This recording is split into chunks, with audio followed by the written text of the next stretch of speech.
Oh, hello there, everybody. Welcome to SkyTour livestream for May 2nd, 2022. And no SkyTour would be the same without Darrell Mason. Hello, Darrell. How you doing? Oh, Mark, I'm good. You? I'm fine. Hello, everybody.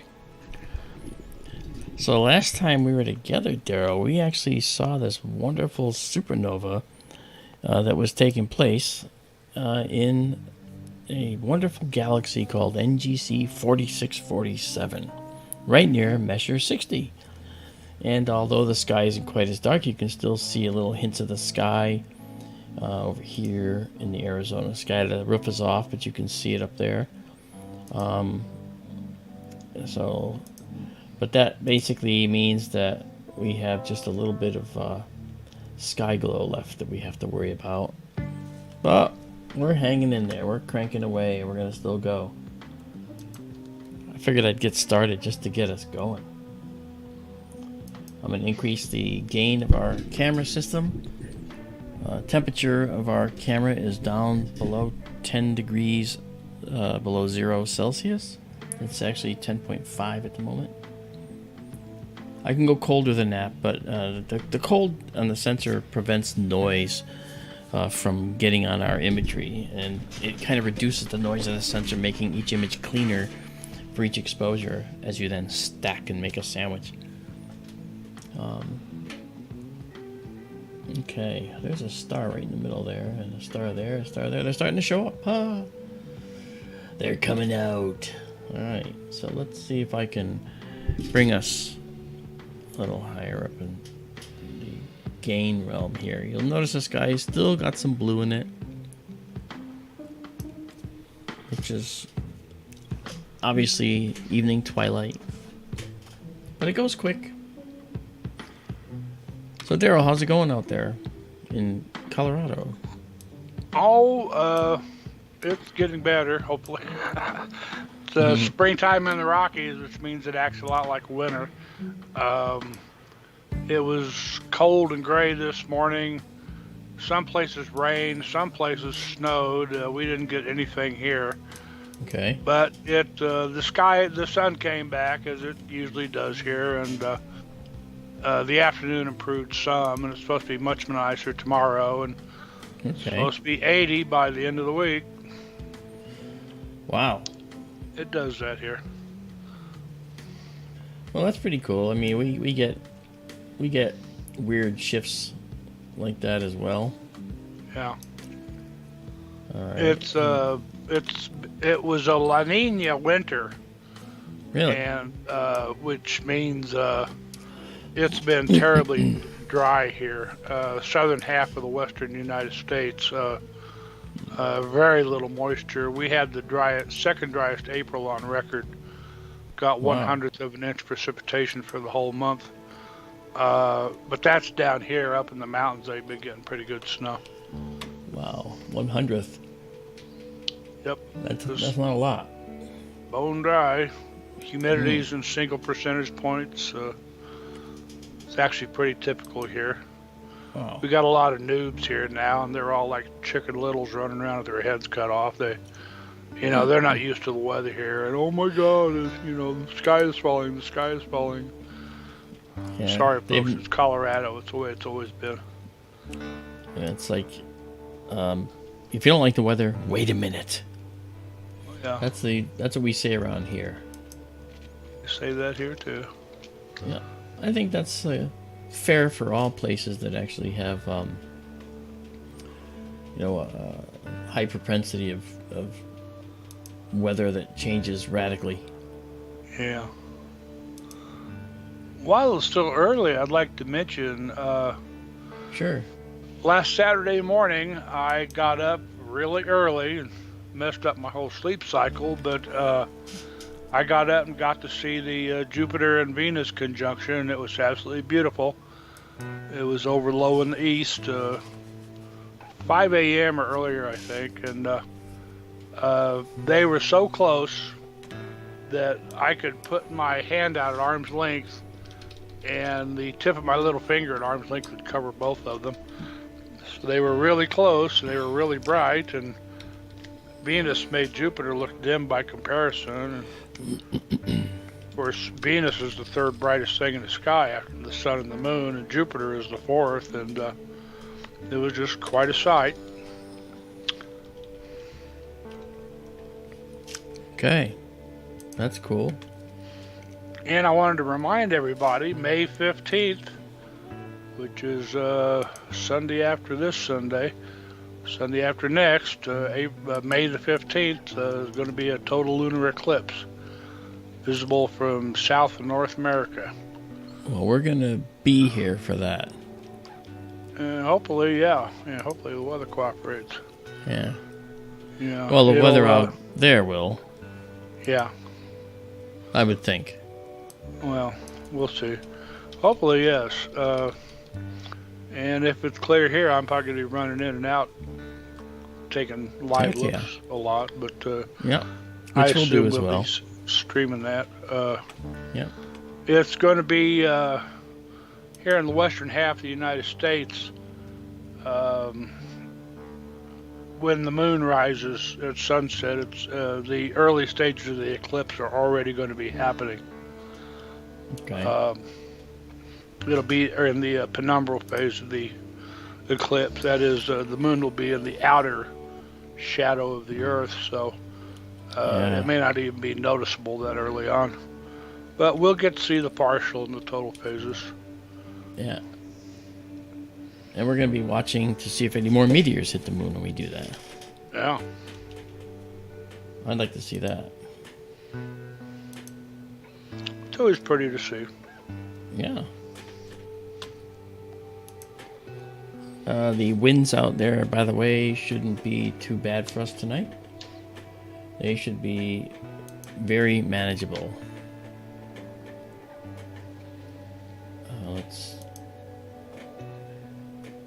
It's still just a little bit bright out there. So we're going to wait a little bit longer here. Yeah. Okay. So anyway, guys, it's good to see you. Thank you for coming out here. I see that Izabela is here. That's great. CND Boy is here. I saw him earlier. Vera Lucia Campos was the first one here. He says, sorry about the last stream. I fell asleep. Well, you have every right to sleep, you know. Daisy and Zoe Amethyst, I'm glad that you are here tonight. Thank you for coming along. And I'm sorry that you weren't feeling well either. You know, that's terrible. But glad it wasn't COVID. And Donald Kunzer's here. Good to see you as well. I did watch the Rocket Lab Electron rocket launch and recovery. Never did find out why everybody at their mission control went, oh, all at the same time. I think it was because of the fact that the video feed got cut, not because they lost the rocket. They said they caught it. You know? They caught it and then they lost it, I heard. Oh, okay. Maybe that's what it was. Hey there, PG.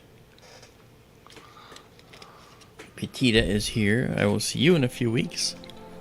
And then Izabela is here again, as I mentioned.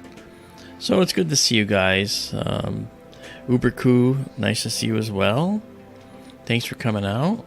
And this Darrell guy, he's all throughout the chat. What's he doing there? You know, he's taking over. Bonnie's on a Hot 77, of course, and Judy McClelland. You're allowed to take over, Darrell. You know, with that Electron rocket trying to catch it with the helicopter. Yeah.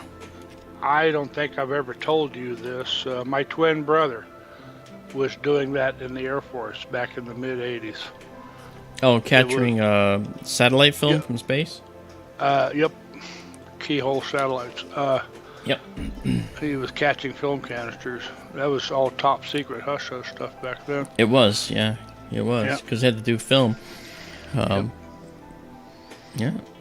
That was his job. He was the guy that flew the helicopter. Wow.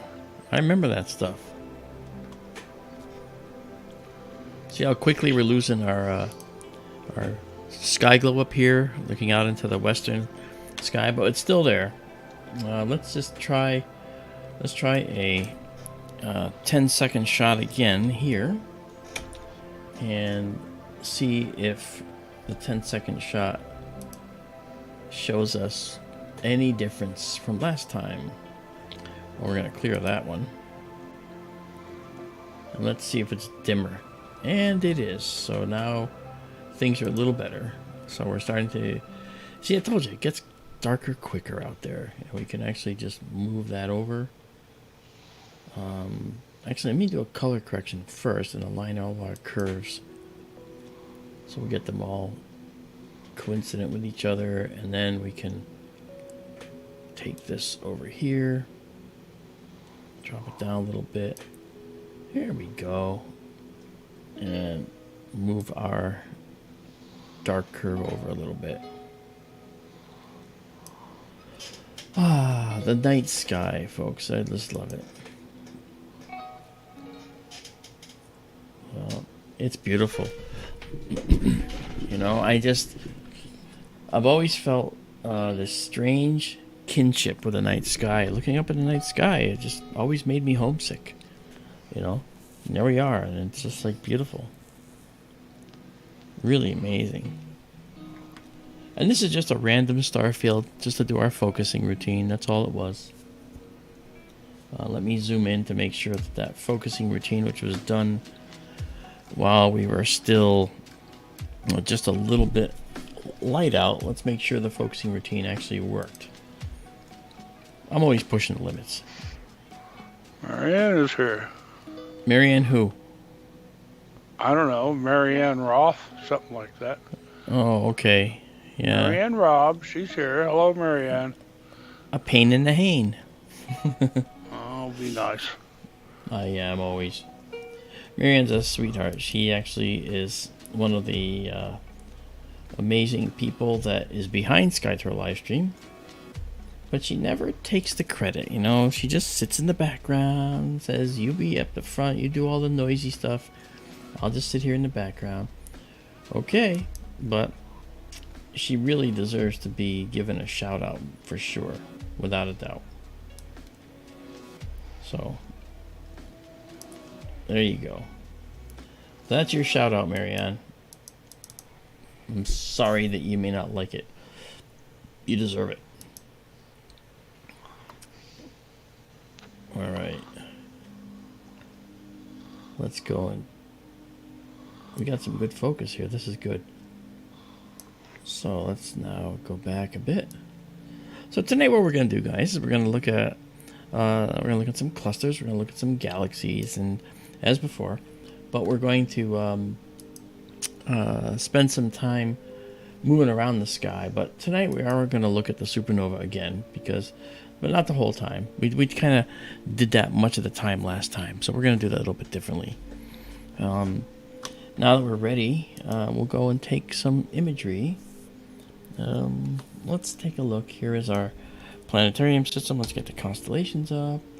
Let's get the objects in the sky that we want to see up.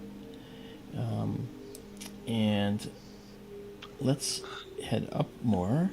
Can I say something? Of course. Scroll back to where you were again. Was that like, you mean down here? Yeah, and over toward the right a little bit. Okay. Oh, you want to show Orion and Rigel? Not Orion, but if you see Sirius and Canis Major, the big dog right there, just to the left is Sirius. That is, I don't know if you can imagine, but you see the ship there. That is the poop deck of the ship. It's called Puppis, and the old ship was called Argo Navis, which is the ship that Jason and the Argonauts took when they went and took the Golden Fleece. And there is the poop deck, the back of the ship, constellation Puppis, and his sail there is called Veil of the Sail. And going up from there, I'd have to see the name there, what the little clock-looking thing is. Horologium? Is that what it is? I forget. I'll pick a star. Pixis. Okay, Pixis. Yeah. And is it the compass? The compass? That could be. Right. When you get down in the southern sky, some of the constellations down there got named kind of late, and Yeah, they're very different. they had a way of naming scientific instruments and stuff. Yeah, Down in the southern microscopium. hemisphere. Yeah, microscopium, and there's a compass, and there's all sorts of stuff. Yeah. And then if you look above that, that long winding figure, that's Hydra the water snake. That little oblong over at the upper right, that's his head. And the bright star, that's called Alphard, is the star's name, and that's the snake's heart. And Minizal is his eye. Minizal's the eye, and then this is Alphard. But the drawing, see, when this drawing was made, apparently the people that made this particular planetarium program didn't realize it was supposed to be the snake's heart. They should have drawn it through here. But I think they wanted to fill space, is what they did. I'm sure. Yeah. And then over Hydra the water snake is a really long constellation. You see it winds way over toward the southeast from there to the lower left. Yeah. Yeah. Eventually it winds up going clean past Virgo all the way to Libra. But that object just to the left of the snake there, that's called Crater the Cup. And right next to Crater the Cup is Corvus the Crow. If you want to scroll over a little bit, that quadrilateral there. This is Corvus, and this is the Crow. Yeah. And maybe tonight could be a night we could try to look for the antennae, because the antennae are right between that lower lip of the cup and the top right star, and Corvus the Crow. Yeah, right here. Right in between those two is where the Antennae Galaxies are. Yeah. And if I just move over a little bit, they should already have been visible. You sure? Yes, I'm sure. Okay. Well, I know that I've looked at the antennae just the other night, you know. Yeah. Well, in a private stream. Told you where to look at it. I don't know if you need to select catalogs or not, or just name it. It'll there you go. Show you where it is. Right there. Okay, so there it is. Okay, so it was shown differently. Yeah. Okay, then we got so there's the Antennae Galaxies. Yeah. And that's a good night for the Antennae Galaxies. Yeah, maybe we could take a look at that when it gets fully dark. If yeah, you back out a little now. Yeah, just a minute. Okay. We are... Okay, that's 32 degrees above. So technically, we should be able to see that, but it'll be slightly co-opted by the observatory roof, maybe. I could be wrong. So if we back out now a little bit, so we're going to check out the antennae for sure. If you haven't seen galaxies in collision, you're in for a real treat. Yep. Okay. So go ahead. And there's Spica just to the left. Whoops, let me go over. Spica is Virgo's left hip. She's holding a ear of wheat in her left hand, and that's what Spica represents. And when Virgo's we look at kind Spica, of a reclining figure there. Yeah, as long as they did it right, which they didn't. Yeah. Okay. And there's the ear of wheat. Yeah. But it shows her standing as opposed to leaning in any way. She's just standing there. And if you go up above... There's more right there. Bernice's Virgo's head a little bit. Yeah, there's Coma Berenices. Right here. Yep. And there's Canis Venatici to the left of Coma Berenices, the hunting dogs. Okay. Yep. And and then there's Leo, and that's the realm of galaxies right there. Actually, Leo and Virgo is probably... Well, there's probably more galaxies in this sky than anywhere else in our sky. Mm-hmm. All right. All right. Let me just get rid of those.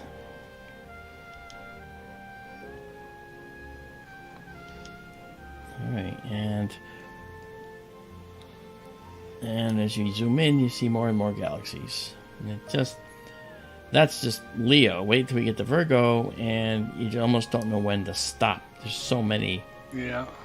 So many, Those, in so those many three locations. right there are Leo 65, Triplet. 66, and the Hamburger Galaxy, Leo Triplet. Yeah. And then you get into the Virgo cluster there. And a little above that, then, will be Coma Berenices, Berenice's hair. Yeah. And Canis Venatici, the hunting dogs, which is where the Whirlpool Galaxy is, and where we looked at M63 the other night. They're both there, Yeah. and a bunch of other nice galaxies. Yeah. We got a lot to look at. Yeah. So, thank you for letting me bore everybody. Not a problem. People enjoy it. They're not, Mm-hmm. they're not bored by you. When you see Spica there, the sombreros just to the west, to the right of Spica. Yes, we just Remember, we just looked had at it. the sombrero galaxy the other night. Yeah, that was just Darrell and I actually the other night. We looked at the sombrero. Yeah, I think we looked at it a week or two ago. Everybody so. did. I think so. It's the Yep. sombrero. Yeah. And you know what, folks? When you watch these galaxies tonight, you know what you think about? Think about the fact that we could be looking at many, many civilizations, all right, in these galaxies. Trapped in their galaxy like we're trapped in ours for the moment. So I think it's pretty cool to think of it that way. And most people actually do in academia and so forth. Most people will think that this is a populated universe, hence the name of my book. Again, it's because I am convinced that it's a carbon-based universe by and large. I don't think that life can exist under any other foundational elementary system other than carbon.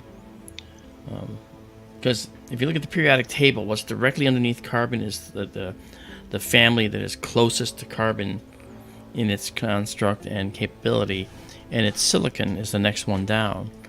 And silicon, it loves to bond with things, but it's very tenacious and it doesn't like to break bonds.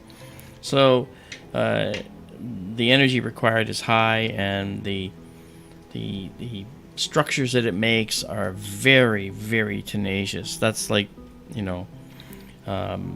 with silicon, if you take oxygen, for instance, and you combine it with silicon, it doesn't want to let those oxygen atoms go. And if you add two of them, silicon dioxide, that's sand. So it's very, very hard to break those bonds in a typical environment. Even lightning striking silicon dioxide won't cause the atoms to, the bonds to break apart.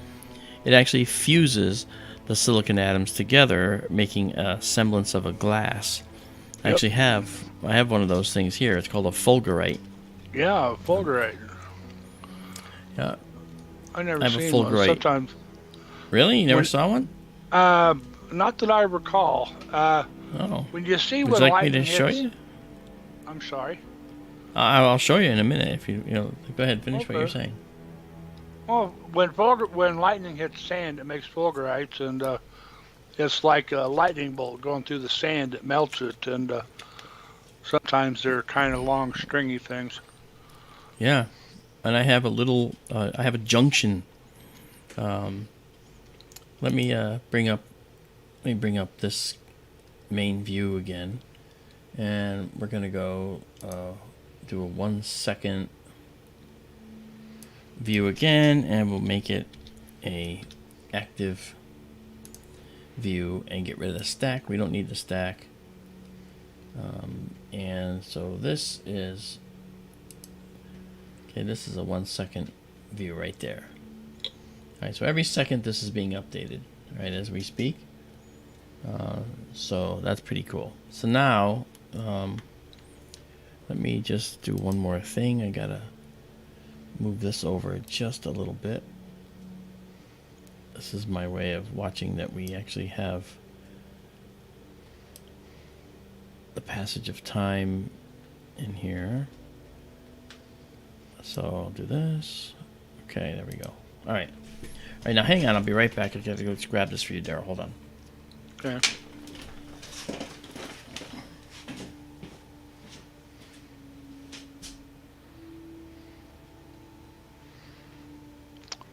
Camp Town ladies sing this song, doo-dah, doo-dah.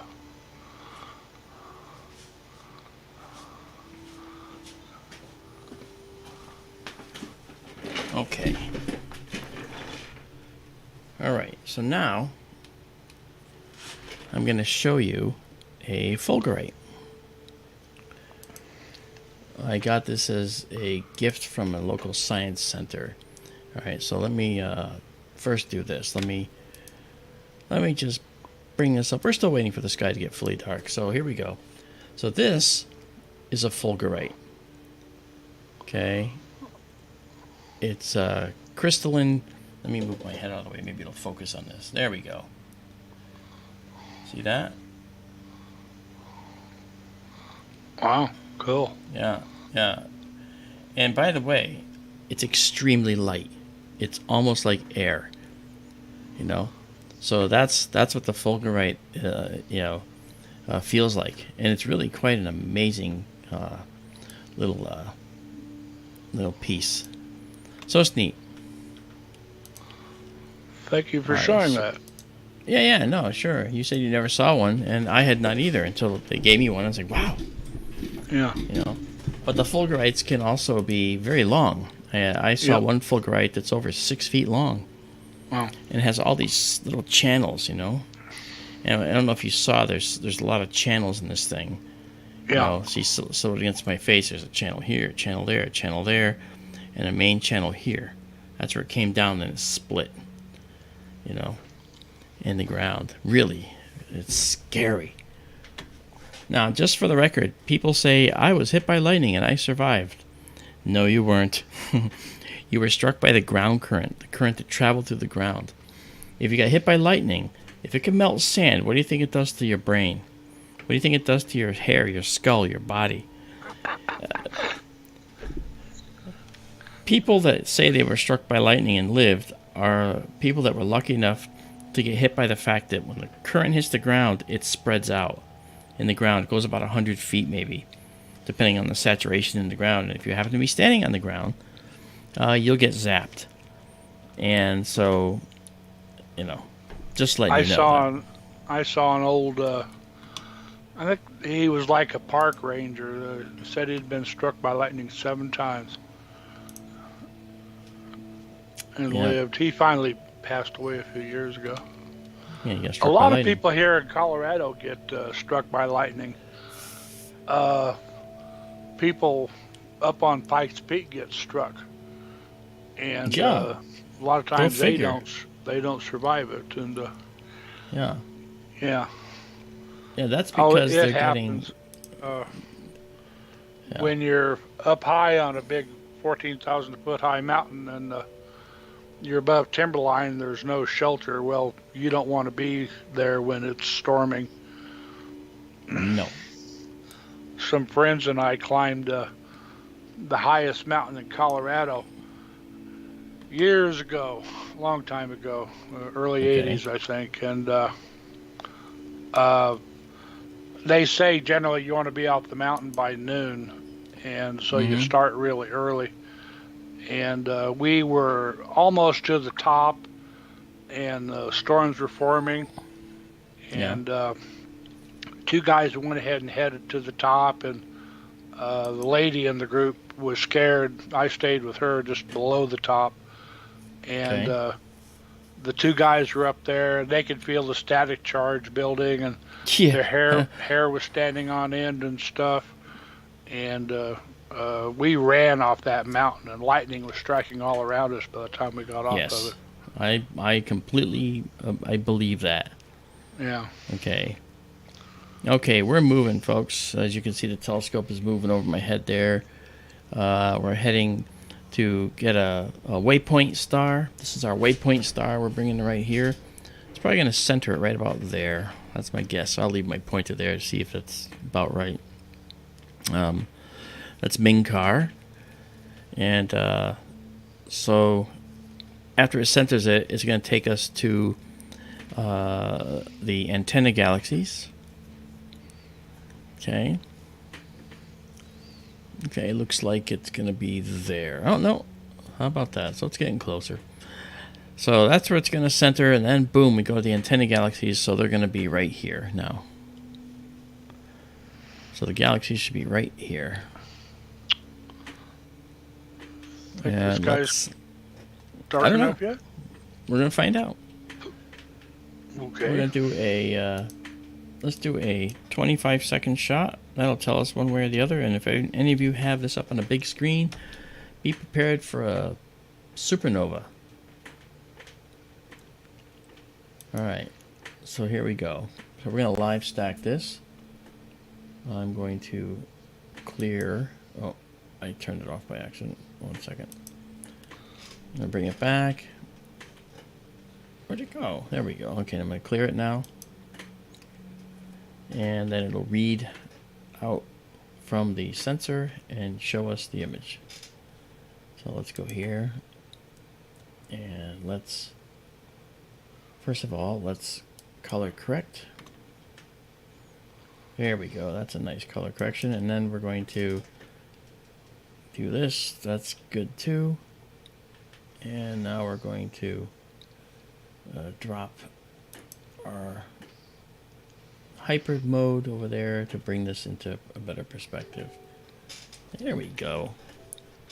And it looks good. Boy, those antennas actually have a lot of detail in that first shot too. Nice. Alright. This is nice, guys. Really nice. Hey, they're there. Yeah. I'm going to just bring these up. So let's start the process of zooming in a little bit.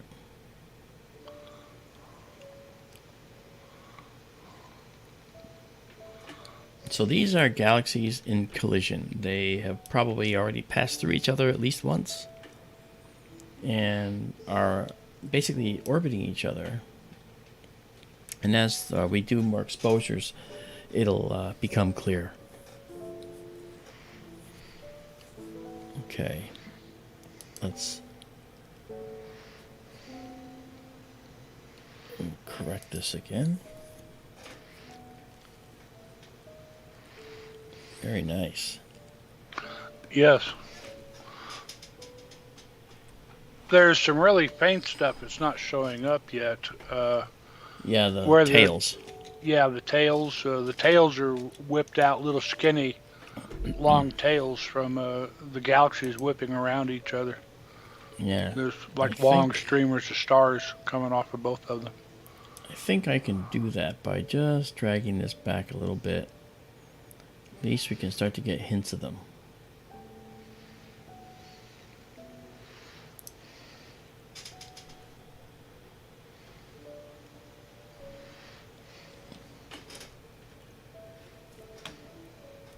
Of course, I'm only at 216 sensitivity here. I really should be around a little higher. So I'm going to pop this up and get it to 300. And then I'm going to go clear this stack and start again. Okay. And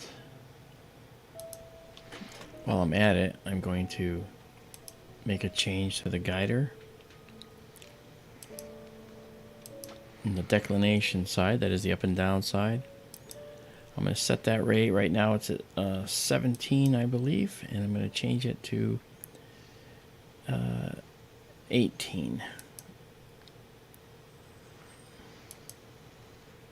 Okay. And there we go. Alright, so now... Alright. And let's go back here now.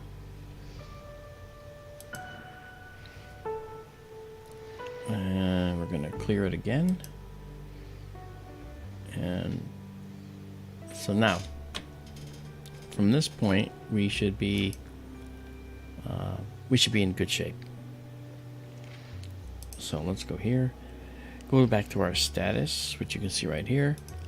And this shows us our guiding system. So those numbers mean that's the percentage of correction it's making in the right ascension, east-west side, and declination, north-south. And you can see that little change I made has done wonders. We don't have oval stars anymore. We have good stars. Okay. Let's do our correction here. Get these moved over our curves. There we go. And there we are. And color correct to give the sky a proper blacker background. Now we'll let that develop. It's like developing film kind of a thing. These diagonal lines, again, are an artifact in the system that I'm going to correct when I go out there in 2 months. But we can get rid of them. We can make them go away. Fossilized lightning, Izabela says. Yeah, Fulgurite, so fossilized lightning, okay. Hey, look who's here. Kyle Lynch, what's up? Lynch Hub is here. Kyle does his own independent planetary searches. And he's getting pretty good at it. Alright. Good to see you, man. And let's see if let's darken this just a tad. There we go. Just now let's move this down just a little bit.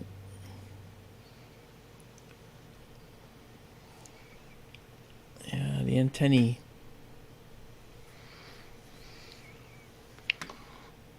I almost think I can almost see the actual antennae.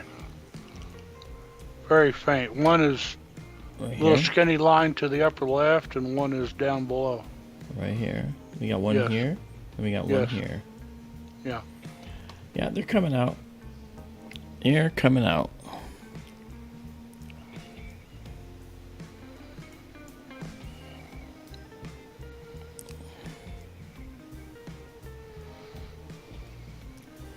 Alright, let's take this. That's pretty cool, Kyle. Kyle says, currently writing a paper for a finding of a YSO object, and I am currently, okay. Grammar, boy, grammar. Maybe found a potential star forming elsewhere. Okay. YSO meaning young stellar object. Okay.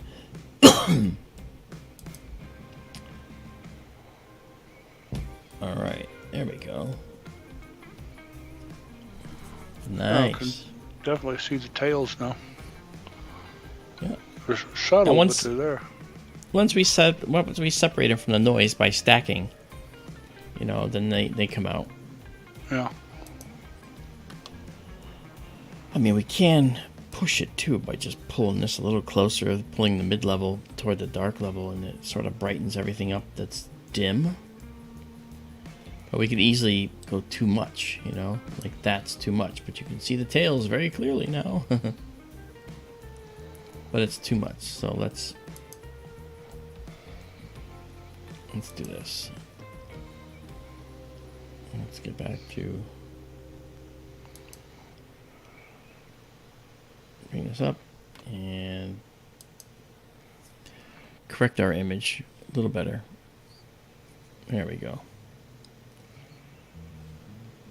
Do another color correction.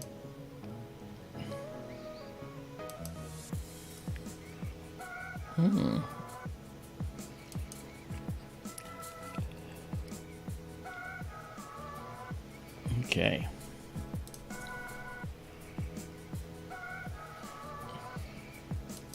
All right, this is cool.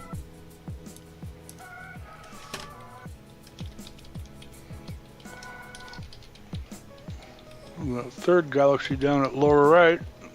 I see it. That's kind of weird looking too, isn't it? Yeah. Looks disturbed also. Yeah.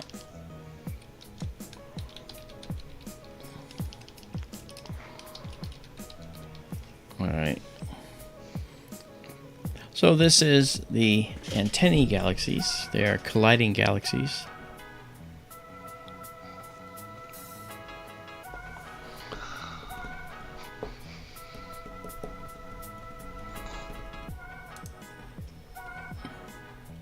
All right. I would have to think these are outliers of the Virgo cluster. Just like we remarked on Sombrero the other night. Yeah. Actually, these aren't very far from the Sombrero. The Sombrero is just to the upper left, I believe. Mm-hmm.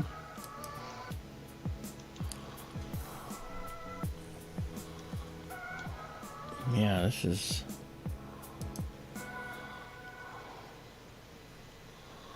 Yeah, we've stacked 13 of these. And I'm going to add the unsharp mask. It might make it a little more noisy looking, but I want to try and grab some more details. Here we go. Okay. Alright, so now I've added the unsharp mask. Let's move our black level over just a little bit now. And a little bit, just a bit to the left of all this to give us just a little bit more visibility for these dimmer objects that are part of this system.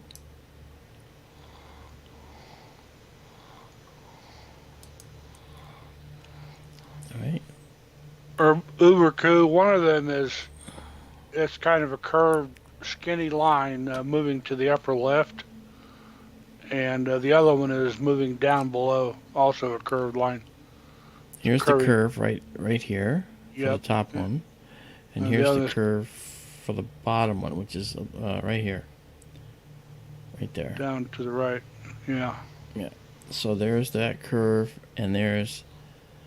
Okay, well, thank you very much, but no thank you very much. Okay. This one's coming out now. You can see this one here too. So we're just, again, we're only doing a 25-second shot. You know, we could just take this and do a 50-second shot, and they'll definitely show up better. But we're just doing 25 seconds now. You can clearly see the antenna now. There's really, you can see one right there. You can see the other one right here. It's really obvious now. And that's what happens when a galaxy collides. It ends up ripping itself apart and tearing itself asunder. And it sparks lots of star formation fairly quickly. Yeah. Which is what we're seeing in both of these galaxies. Let's do this. Let's zoom in a little. Okay, here we go. So this brings us to, this is 100%, probably gonna go a little more. Okay, 115, let's drop back. Okay, this is 110%. Let's correct this a little more. And let's go and try that bilateral filter that we used before to try and get rid of some of the noise. Okay, well there we get rid of some of the noise. It's sort of an equivalent, it looks like blurring, but it really isn't blurring. It's a different process altogether.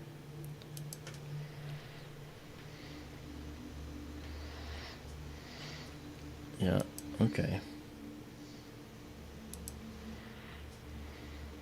Yeah, I'll tell you, this is really pretty. Now what I'm going to do is I'm going to take this curve, the middle curve here, and I'm going to drag it to the right, which is going to soften things, including the noise.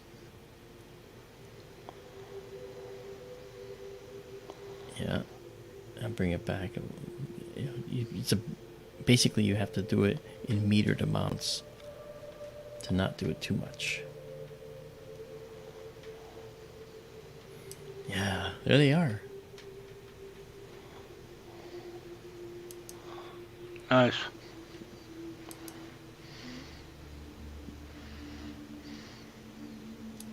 And we have a little bit of, we still have some noise in here, but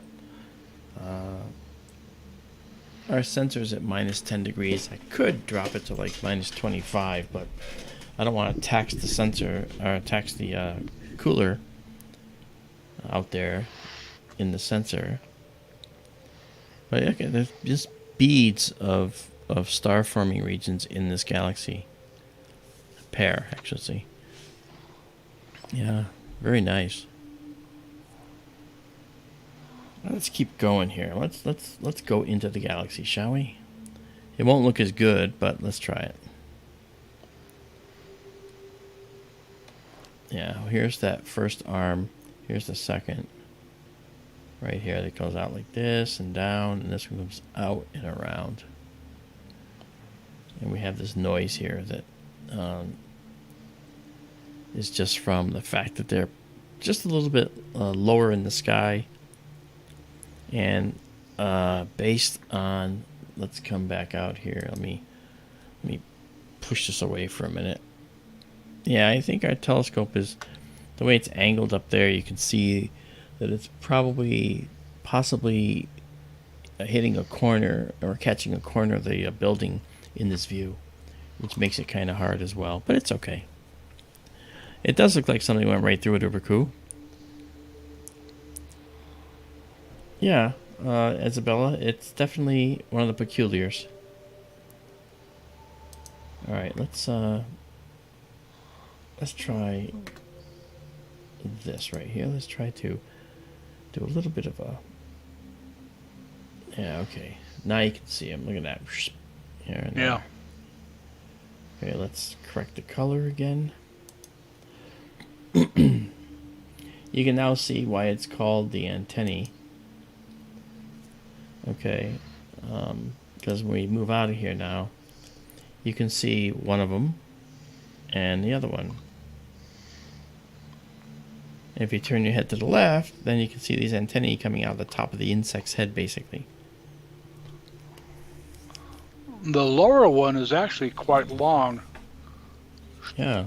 Trailing off down and to the right quite a bit. It's actually crossing that first artificial bar right we see there. Yeah. Yeah. Now what that means is the galaxies traverse this much space and they drag things out as they went through this collision. You're seeing a snapshot in time, yet they're still moving through each other. They've already gone through each other once and probably came through again, and this is the result of that. Really neat. Wow, that's cool.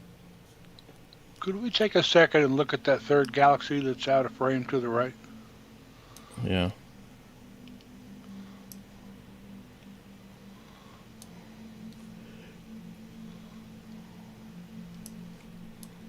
There it is. That's this guy right here. Now this looks like some form of a spiral that's had some kind of interaction. This looks like one of the spiral arms. And it looks like the other spiral arm might be warped and twisted back along the line of sight or something. Not sure. Then there's a little fuzzy patch down below it. Right there. Yeah.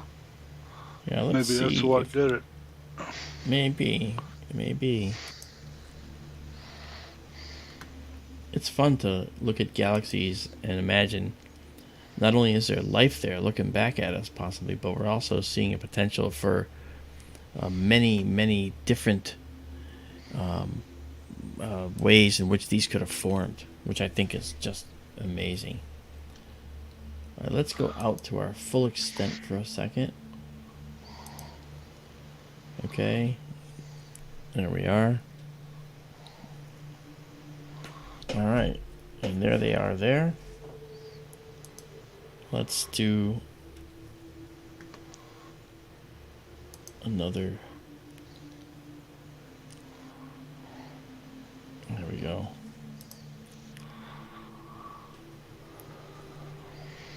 All right, so now you can see these antennae here and these antennae here.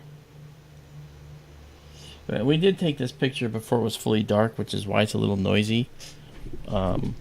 So that's just par for the course. Alright, so what I'm going to do now, with 35 stacked, I'm actually going to pause these. And I will save it. Name it. I'm doing it right now. Mm. Okay, this will be the Antennae Galaxies. Anything I spell wrong, by the way, I will correct. Alright. Alright, so now we can save it. Okay, maybe. As long as I can come back up here. Okay, now we'll save. And that's our astronomical file format, where you can get a free viewer online if you want. It's a FITS file. Then we'll save it exactly as seen, so it's just like you see it here. That's the ping file you see right up there. Alright, now I'm going to clear it. Izabela doesn't like insects.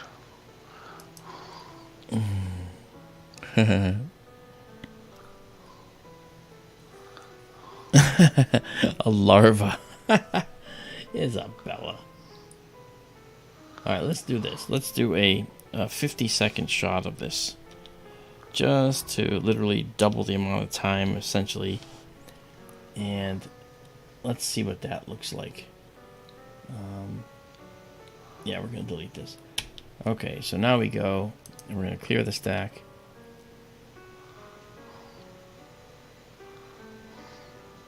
Okay.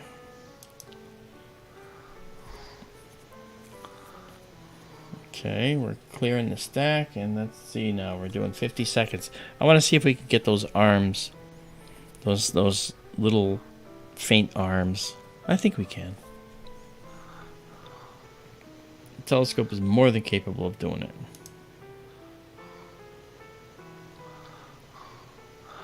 Izabela, when I was a little boy, I liked insects. Not so much as an adult. You know, when you're a kid, it's, what's the old saying? Snakes and snails and puppy dog tails or something like that. I forget what the first item was. Okay.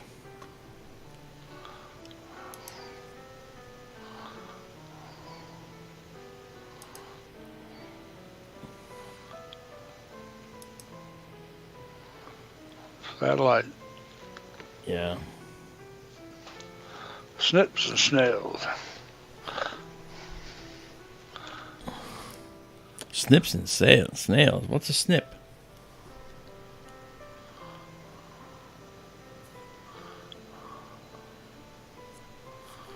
See, when I was in 7th grade, my biology teacher, we actually had a class where all we did was create an insect collection. We had to learn how to make the killing jars. We put the killing jars together. We caught the insects, put them in the killing jars, and then mounted them in these boxes and made an insect collection. I mean, nowadays, I think that people would just be maddened by the fact that people want to kill these insects to make insect collections. Yeah. There is or was a museum just outside of town here, southwest of town. It's called the May Natural History Museum, popularly known as the Bug Museum. And they claim to be the largest privately owned insect collection in the world. Wow. Hello, Jessica. And, I took my nephew out there once when he was a kid. He thought it was really cool. It was a very old school sort of tourist attraction, like you might have seen back in the 50s or something, you know? Okay. It was a really cool collection, and they finally shut down for good here last year, I think. Really? And I haven't heard what they're going to do with the collection. They'll probably give it to a college or something. It was a really fascinating collection. The guy, he had spent a lot of time down in South America. He had a huge collection of butterflies. Oh, wow. And they had other oddball things out there too. It was a really cool old school sort of tourist attraction. Like like what you said, it's not really the sort of end thing people want to see nowadays. Yeah.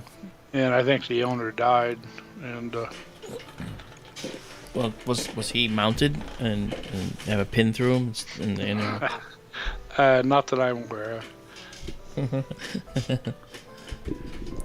Notice in the 50-second exposure, you see something that's characteristic of cameras, and that is the longer you expose something, the more color actually has time to saturate the sensor.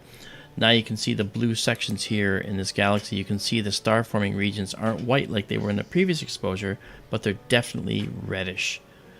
Okay, the hydrogen alpha regions, you can see them very clearly now. Mm-hmm. So that's the benefit you get from doing this. So we're going to let this one flesh out for a little while, and we have 5 stacked. We'll go to maybe 10, and then we'll move on, because we have several things we want to get to, including that one surprise object we'd like to look at down in the southern part of the sky, which you're not going to mention, Darrell, but you know what I'm talking about. It's a very nice thing. Get it? Yeah, I get it. Okay, good. Because it's pretty dramatic. So hopefully we'll get to we'll check it out. Alright, so we're doing successive 50-second exposures and stacking them. So what that does, obviously, you've heard me say this before, but I'll just repeat it so you can see. We take a photograph, and then we take a second, and we align them together so they're lined up exactly, and then we put it on top of the first, and we do it over and over and over and make an image stack. And that image stack does primarily 2 things. First, you see this mottled colors in between in the black. If there's any data in there, like dark nebula, for instance, or faint wisps, that ends up being risen to the top effectively, and we end up getting a higher signal to noise ratio. That is to say, the faint stuff gets more and more data, so it stands out better against the actual darkness of the space between. And this darkness is full of noise from the camera sensor, and you'll notice that there's not noise in the object but in the darkness where there's nothing. And so over time, that noise gets averaged out to like a flatness, basically. And the signal, that is the stuff you want to see, ends up getting raised to the top. So if you looked at it in terms of intensity, you'd see this big, bright object, okay? You see this big, bright object, in the middle of your intensity plot. It trails off for those little, wisps on the side. And each of the stars will be a sharp point going up, all right? But the faintest stars might just be little nubs, but the nubs get higher and higher and higher the more data you combine and put together. And that's what we do. That's why we stack. Oh, hey, Jessica S. I forgot to say hi to you.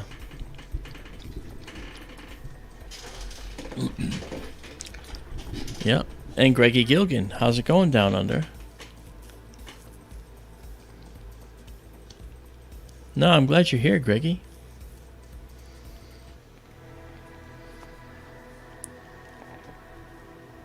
All right, this is looking nice. That's a nice picture. Yeah, it's looking nice. I'm going to see if I can stretch this a little to pull out any more detail in those faint wisps. Yeah, look. We got them. Oh, yeah. You can see them very clearly going right there. And very clearly right there. Yeah. Okay. That lower one, as I mentioned before, that diagonal bar you call an artifact. Yeah. If you look closely, that lower tail keeps going right past it. It's like halfway over to the second bar. Well, let's go see. See, it's right here. Yep. You can see it right there. Yep. And it takes millions of years for that to happen.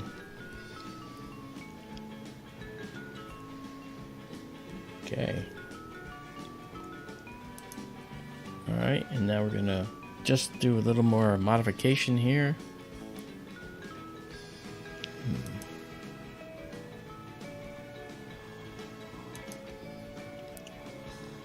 Uberku, the arches, the tails, those are where the two galaxies interacted, and they flung streams of stars out into space.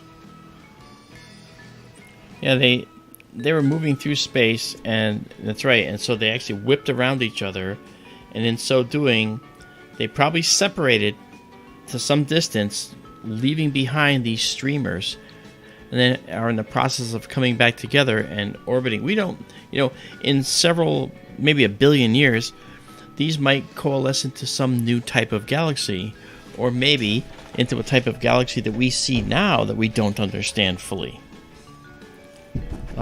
There's a lot of peculiar looking galaxies out there that have strange morphologies. We don't know exactly how they happen. Things like ring galaxies. We have theories as to how ring galaxies form. Those are galaxies that have a bright nucleus in the center, and then nothing, and then a ring where there might have been spiral arms, a ring of stars, all in a ring around the nucleus with nothing in between. That's pretty cool. Hey, that's me. You called it a peculiar, as did Izabela. Does that make them ARP galaxies? Maybe, because let's go see in our database here. Let's bring ARP up 244. Yep, there you go. So let's do this. Let's go to our DSOs. This DSO means deep sky objects. Now we're going to add in the Caldwell catalog, the Barnard catalog, the Sharpless catalog. We'll leave the Vandenberg out. We'll do the Lund's Bright Nebula, Lund's Dark Nebula, Mela, and we'll do ARP, which is the Atlas of Peculiar Galaxies, or clusters, is the thing, is this Van Vleck? No, what is that? Oh yeah, okay, Vorontsov, Velenimanov, okay. Okay. Alright, and we'll leave these out, okay, for now. Good. Okay, so now we'll actually be able to see more details on our stellarium view when we start looking at things. I just think it's beautiful. These galaxies are beautiful. Let's bring up our... This is our field of view. It's 4 full moons across and 3 full moons tall. So that's not what we have here right now. We've zoomed in. Wow, that's looking good. We can get rid of the noise. We'll get rid of that noise. You won't see that. Actually, what we can try now, let's try this. And by the way, guys, make sure you have 1080p on. Have 1080p on. You need that. Alright, so let's now go over to our enhancement tab. And let's turn on the bilateral filter now. And see if that helps. Oh, look at that. So the bilateral filter actually does help us see these objects a little clearer.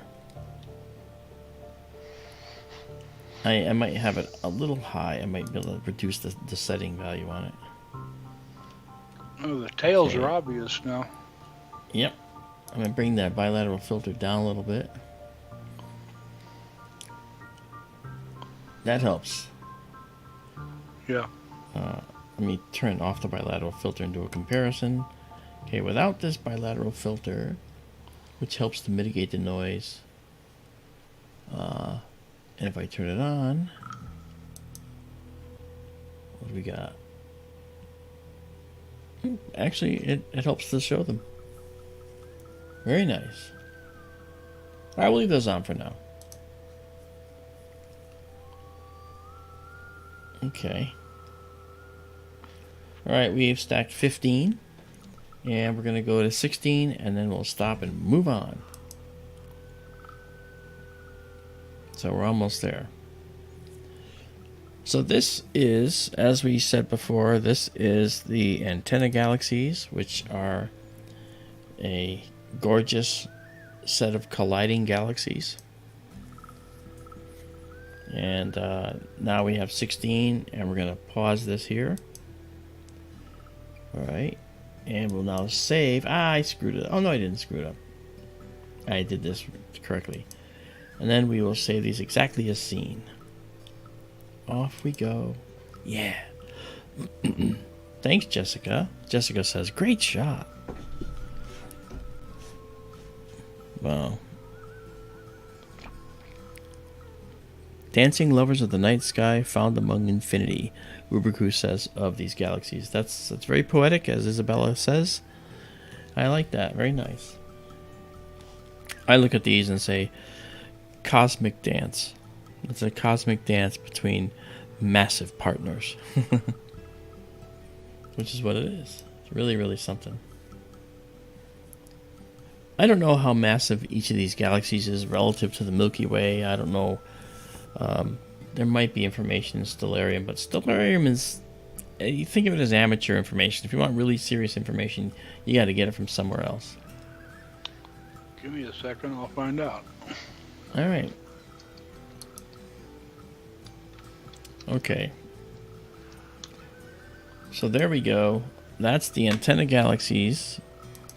And what we're going to do now is head over to another object.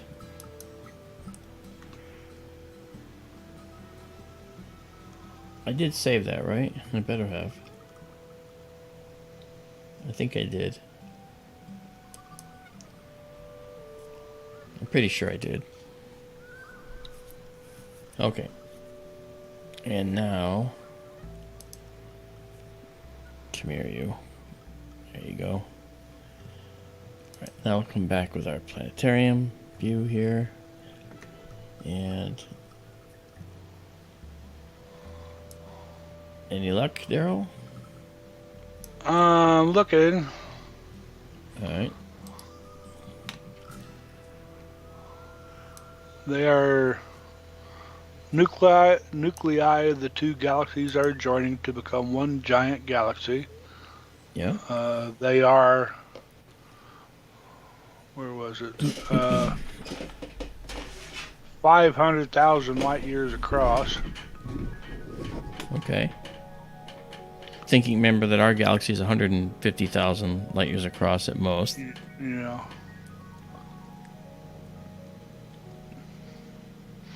Would you want to know how many stars? Just mass versus the Milky Way, that's all.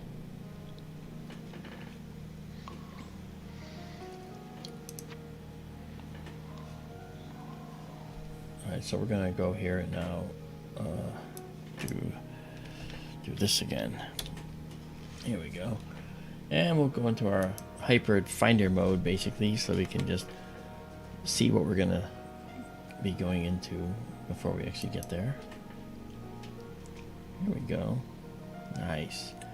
Alright, and let's drop down to fit our sensor size to the screen, because that helps us also. Although the telescope is really well aligned, so we can literally see things right near the middle when we go for them. Okay, let's see now. Nice article and nice pics. I posted the link in chat. Okay.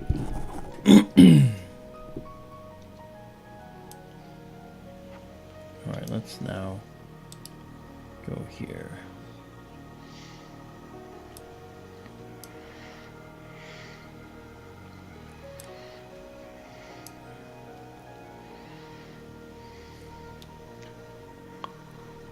I'm really chomping at the bit to get the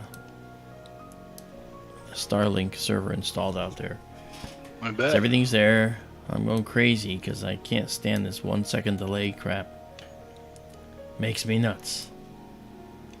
But Now, while we're here, and before we check out the supernova tonight, why don't we look at the Leo Triplet with a focus on the Hamburger galaxy.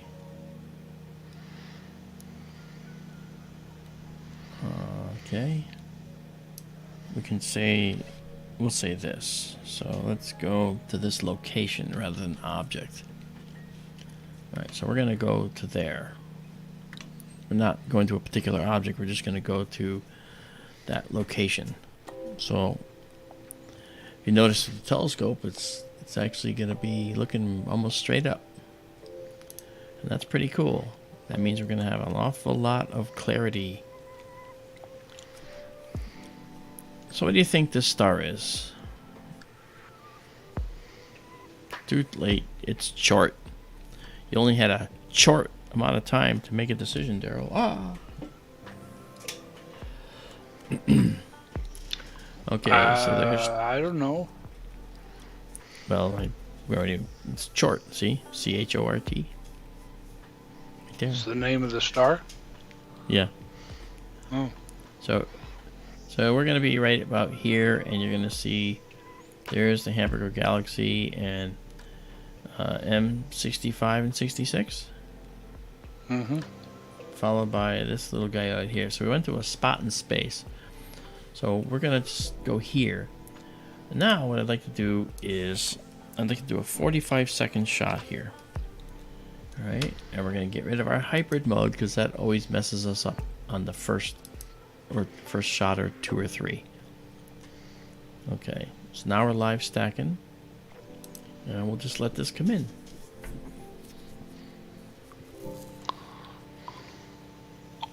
I hope you guys are having a good evening so far with us. I know that Darrell and I both enjoy when you come out.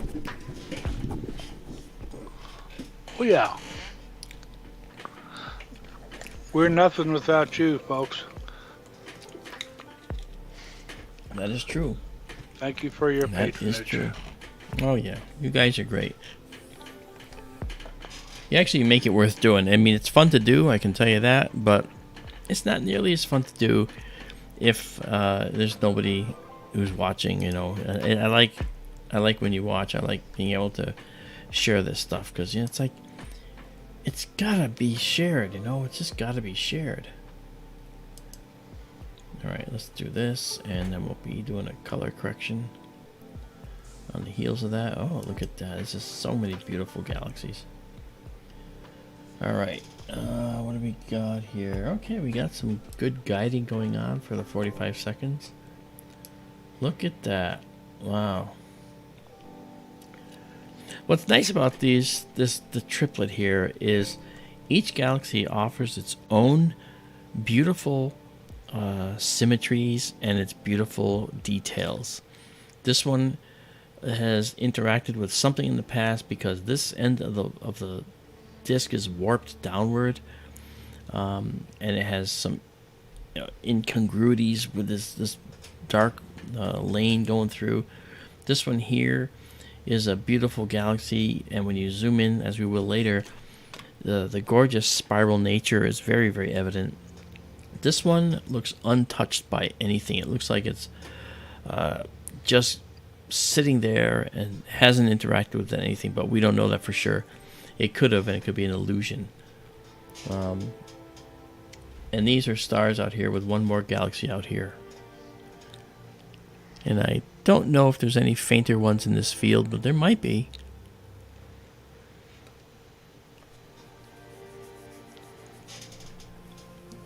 Yeah, this is really pretty. Really something else. This has gotta...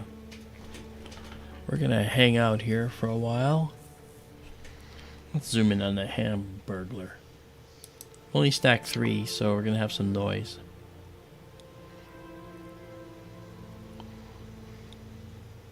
This is good for now. That's too much for now. What I was talking about before, if you notice, as we come back out here, you notice how this dark lane kind of gets lost and disassembled out here. That's definitely from an interaction. these galaxies are going to be symmetric generally, and this is not symmetric. Once this clarifies, you're going to see this is going to split off in two different directions. And it's going to be odd to say the least. But then these galaxies down here, this one has this beautiful asymmetry to it as well. This might be a barred spiral, I think. I'm not sure. I think if I recall, it looks like it has a bar. We can find out. Let's go here right now. Okay, so in the Leo Triplet here, let's do this. Okay. Alright, here we go. And we're going to zoom in now and look at this one right here. Alright, this one is it measure 66? Okay. Yeah, it's a barred spiral. It is an SB basically, capital S, and then there's a capital A because that's the de Vaucouleurs enhanced tuning fork classification.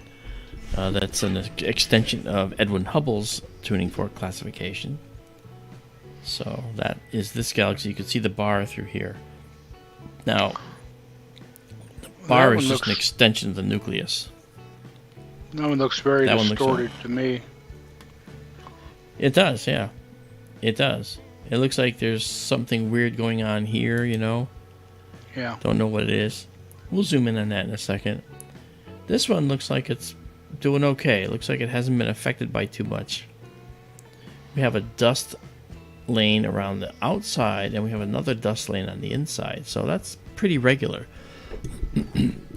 Alright. Now, one thing I'd like to try right off the bat. Let's reduce the white intensity in the center. Okay, let me just move this up and then do that again. Okay. Okay. So now, let's take this and move it down a little bit. And it'll reduce the intensity in the middle, and we can get more details. Alright. If you take a look here, you'll see that this galaxy has definitely been influenced by something. Maybe the Hamburger galaxy is what this interacted with, we don't know. But this has this very blue area, and that blue area is undoubtedly hot young stars in what normally is fairly regular spiral arms, but this doesn't look fairly regular to me. Looks like something is basically tortured this galaxy and warped it a bit. Look at this arm out here, okay, and this arm is sort of like contorted. It's really strange. Anahata, Bonnie, I'm sorry. Mark talked about that on our last show. It's a classification of galaxies. Edwin Hubble called it a tuning fork, and the different kinds of galaxies split across the two legs of a tuning fork. And de Vaucouleurs put a third tine of the fork in there to further separate the different types of galaxies. All right, yeah, that's a good question, Bonnie. And you know what? I'm going to show you. All right. Let's see if I can. There we go. That'll work. Actually, this will help. Okay, so let me show you a little bit more. Okay, so our exposure here. Come on, where is it? Where's my view? That's not right. Did I turn something off? I must have turned something off. Hold on, guys. I'll figure this out. Let me bring you back to the main for now. I don't know why I did that.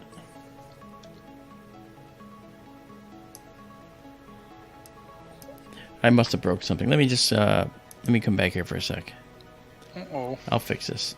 No. I didn't. I only just broke what I'm showing. That's all. And I don't know what that is. Yeah, that's what I want to show. Yeah, okay.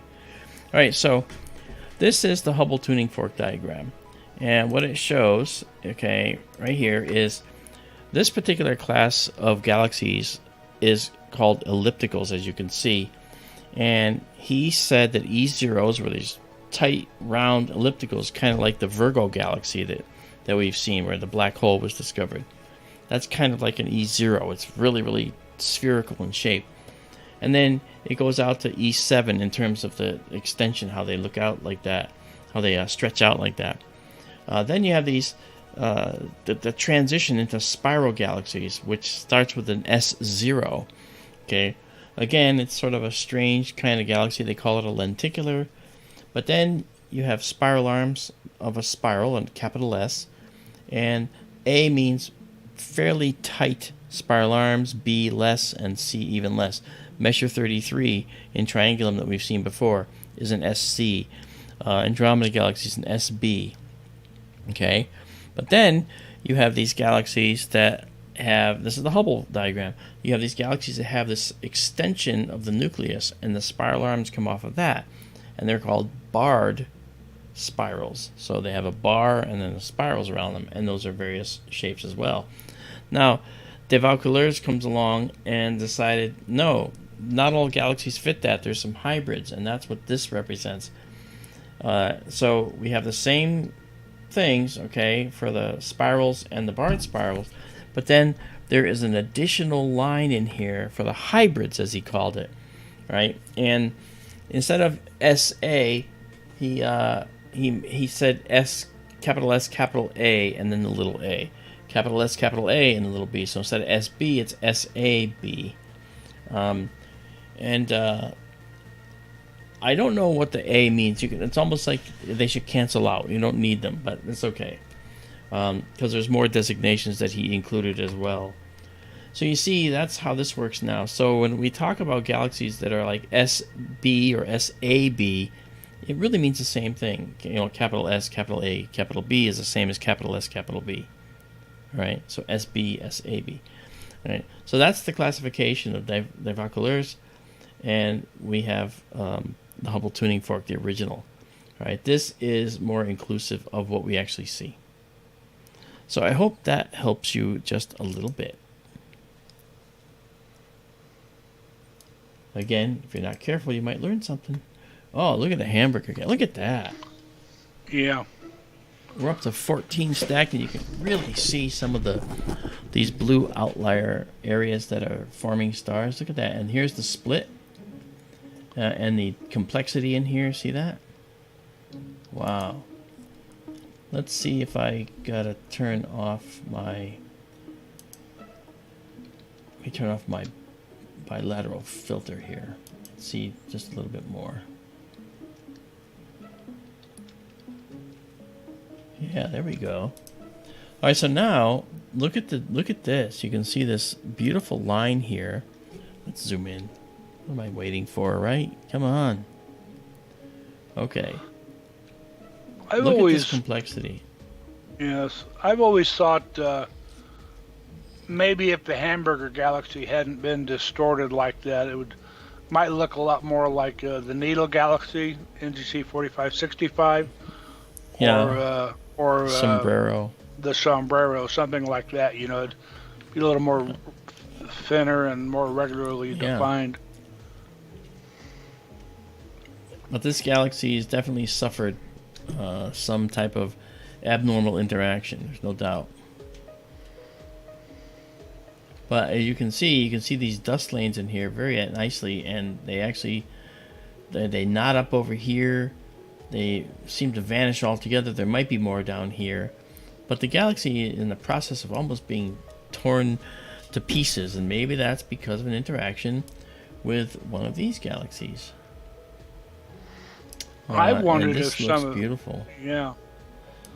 I wondered if some of that blue is really coming out in M66 now. It is. It is. It's Uh, looking nice. when you look at the Hamburger and the dark lane from left of the nucleus to the right of the nucleus, I may have said this before. It sort of reminds me of when we look up at our Milky Way from our point of view, or if you see images of the entire Milky Way showing the southern part, which we can't see from up in the northern sky, we see the Great Rift in the Yeah. northern Milky Way, which is a really discrete dark bar. And then when you see the southern Milky Way, the dark bar is there, but it's breaking up a lot more, it looks like to me, far Mhm. down in the southern sky. You know what's funny is for a More long time chunks. they thought we were an SB galaxy, S little b, so like a spiral with just fairly tight but not quite very tight spiral arms. Then they said no, I think we're a barred spiral based on the analysis of the central star regions in the galaxy. So we don't know whether we're an SAB, all caps, B, little b, SABC. We don't really know. We don't really know.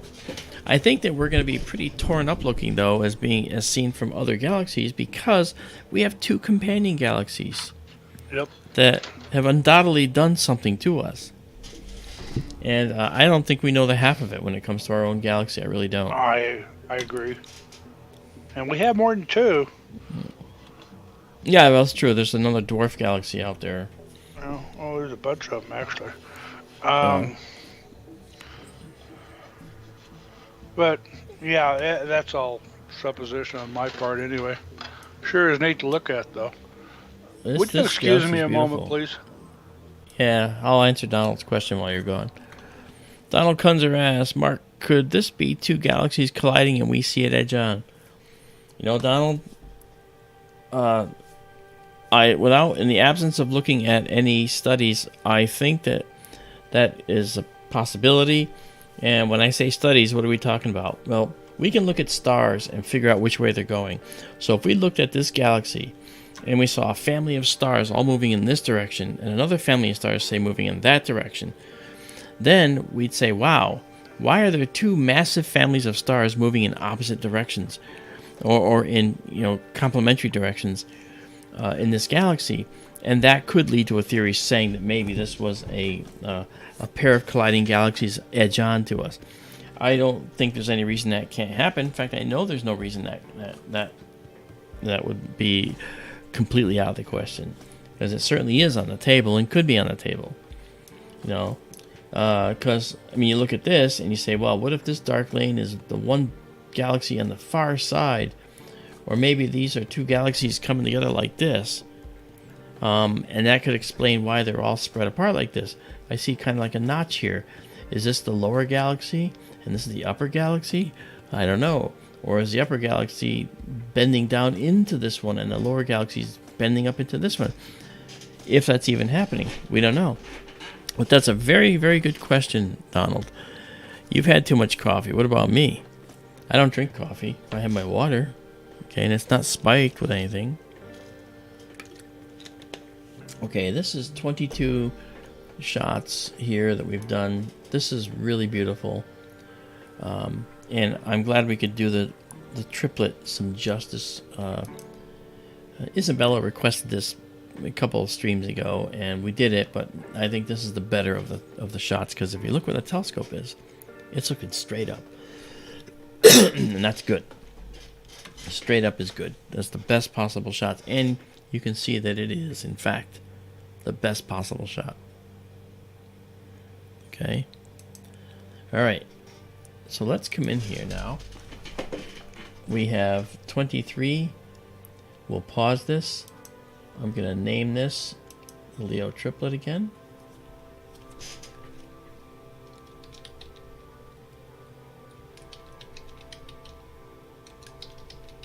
Leo Triplet Galaxies. All right. And then we will come in here and save these. Okay, there we go. Then save it exactly as seen. For those who just want pretty pictures. Who doesn't, right? Who doesn't?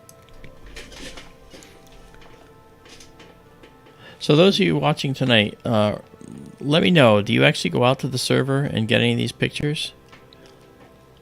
I know Izabela does. But who else does actually go out to the server and get these pictures?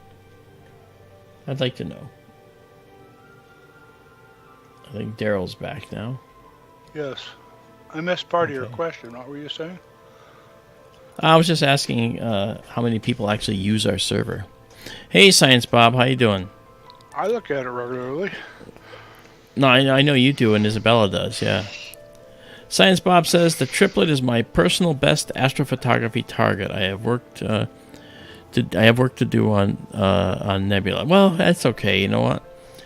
Science Bob, good patron here at Sky Tour Livestream. Thank you so much for everything you do. Bob, I've been helping Bob with some of his questions on equipment and so forth. I think we've talked about. Oh, thank you, Judy goes out and gets them. We've talked. I'm interested to know how you're coming along with your astrophotography setup there, Bob. Okay, so we've done this, and so while I hate to clear it, it's a beautiful shot, right? But we're going to clear it because we're going to go on to something else, and it's already saved. Okay, and then we're going to go take our image and go to 1 second. And then we're going to hyper our view so we can actually see all these things. Alright, and now... Alright. I think,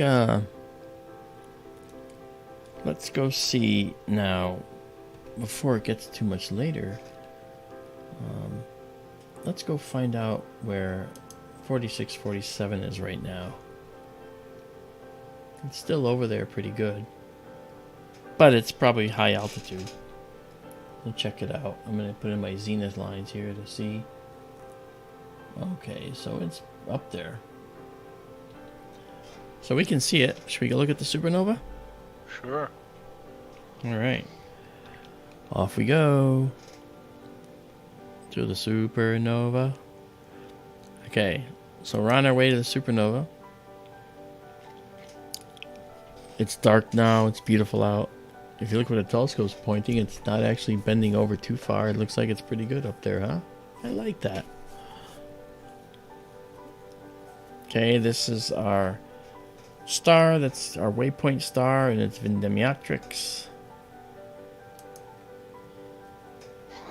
And what?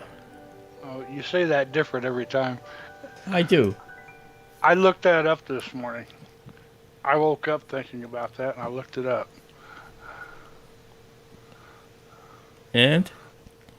You're close. Sometimes they put the I'm sorry?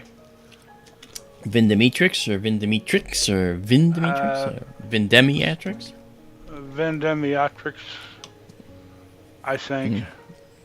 Okay, so accent on the dem. No, sort of on the A, I believe. I'd have to go back and listen again. Vindemiatrix. These online pronunciation guides. That's so wrong, that stuff. Yeah, I can't trust That's those hilarious. things. I have a site, though. I'd have to look it up again or see if I can find it in my favorites. Pronouncing astronomical names that has a ton of them in there.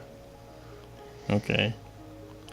I just say Vindemiatrix or Vindemiatrix. Yeah, I think it's... I look at it and say Vindemiatrix, but you know what? It's okay. You know what? Years ago, I used to say Vindematrix. And that was always wrong. Alright, as you look at this screen right now, this is Measure 60, this is NGC 4647, and that dot is currently of a star that has obliterated itself in this galaxy, 4647. And we're going to take 35-second photo and stack it. And this, if you look at the telescope, you can see that we're actually, we're in good position right here. This will be among the clearest shots we'll have of the entire week so far. Very exciting. This supernova was really cool.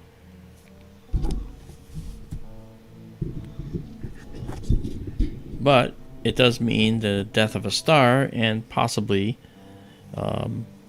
any civilizations within a light year or two of that star, if there are any. There may not be. Ah, that's beautiful.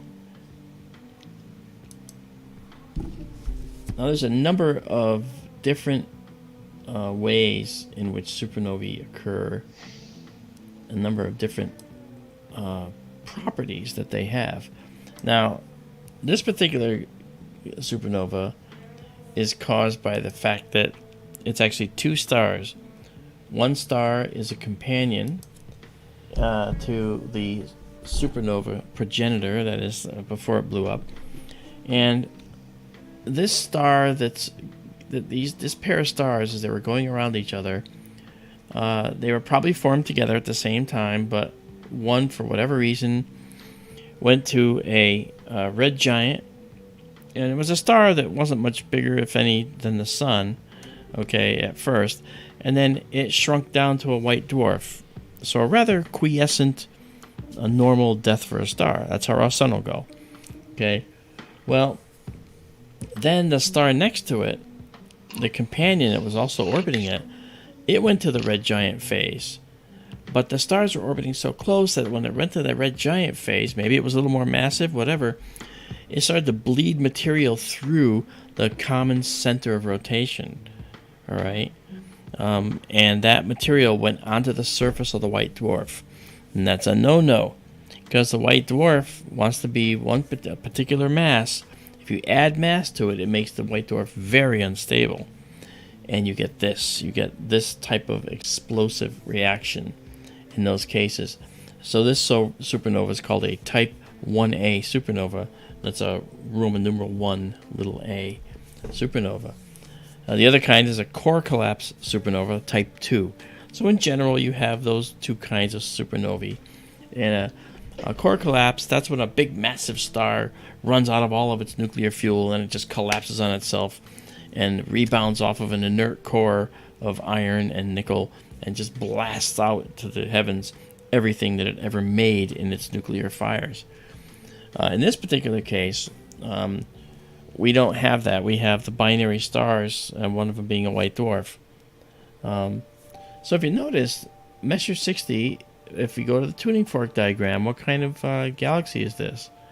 Right? From the tuning fork diagram, you don't see any spiral arms. You just see that it's a sort of a cloudy mass of stars. So we know it's going to be an elliptical. And it's slightly elongated, so we're going to call it an E2. But this galaxy has spiral arms. They're just not very clear yet. And this galaxy has a lot of blue stars in it, meaning that it's a young, active galaxy.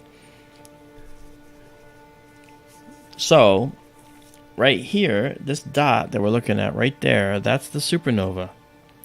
This was not there just some weeks ago, and then suddenly it was there.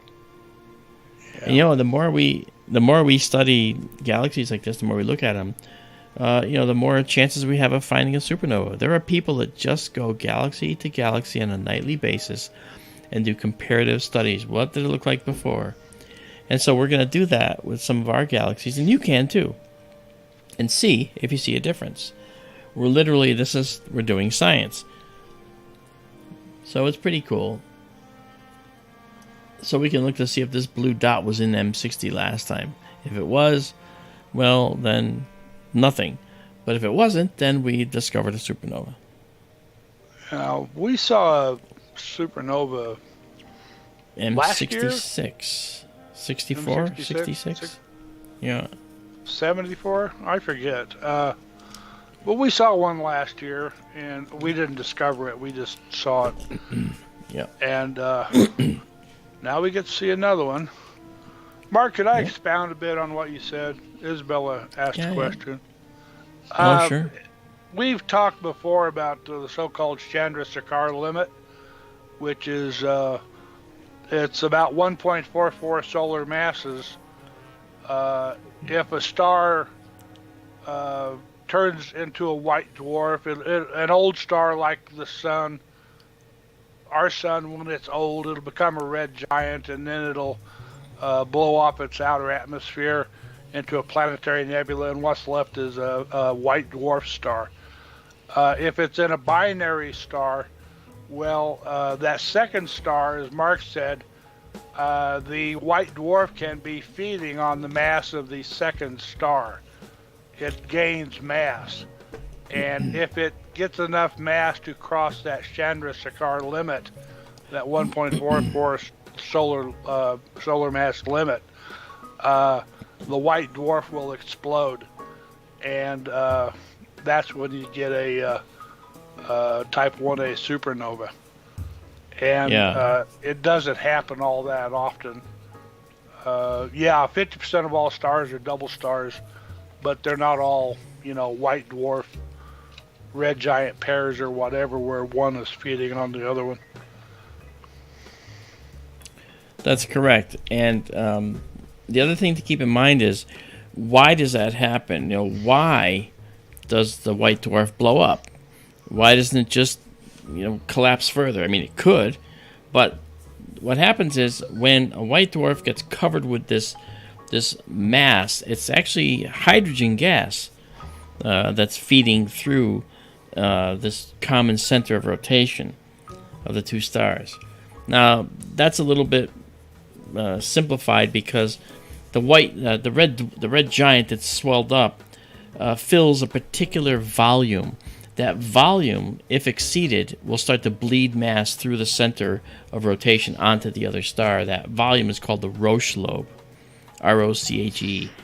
And so if it fills its Roche lobe, then what's left over is excess, and it's going to leak out, and it's going to go to the common center of gravitational force, which is the white dwarf. And that's why it'll go on there. Now, when that stuff gets on the surface of the white dwarf, it might be 1.41 solar masses, and that's perfectly fine.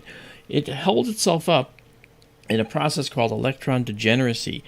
And what that is it is a force exerted by electrons on the surface of the white dwarf that pushes back and doesn't allow further compression. A model of this is, think of a checkerboard, and in every space, every square, you put a single electron, and you can't have two in one square. You can only have one. So if you try to push those together and every spot is filled, you can't press it down any further. That's an analogy for electron degeneracy. But you add more mass now, and now you've got mass that could go past the electron degeneracy and go past it. That magic limit is that 1.44 solar masses, the Chandrasekhar limit that Darrell was talking about.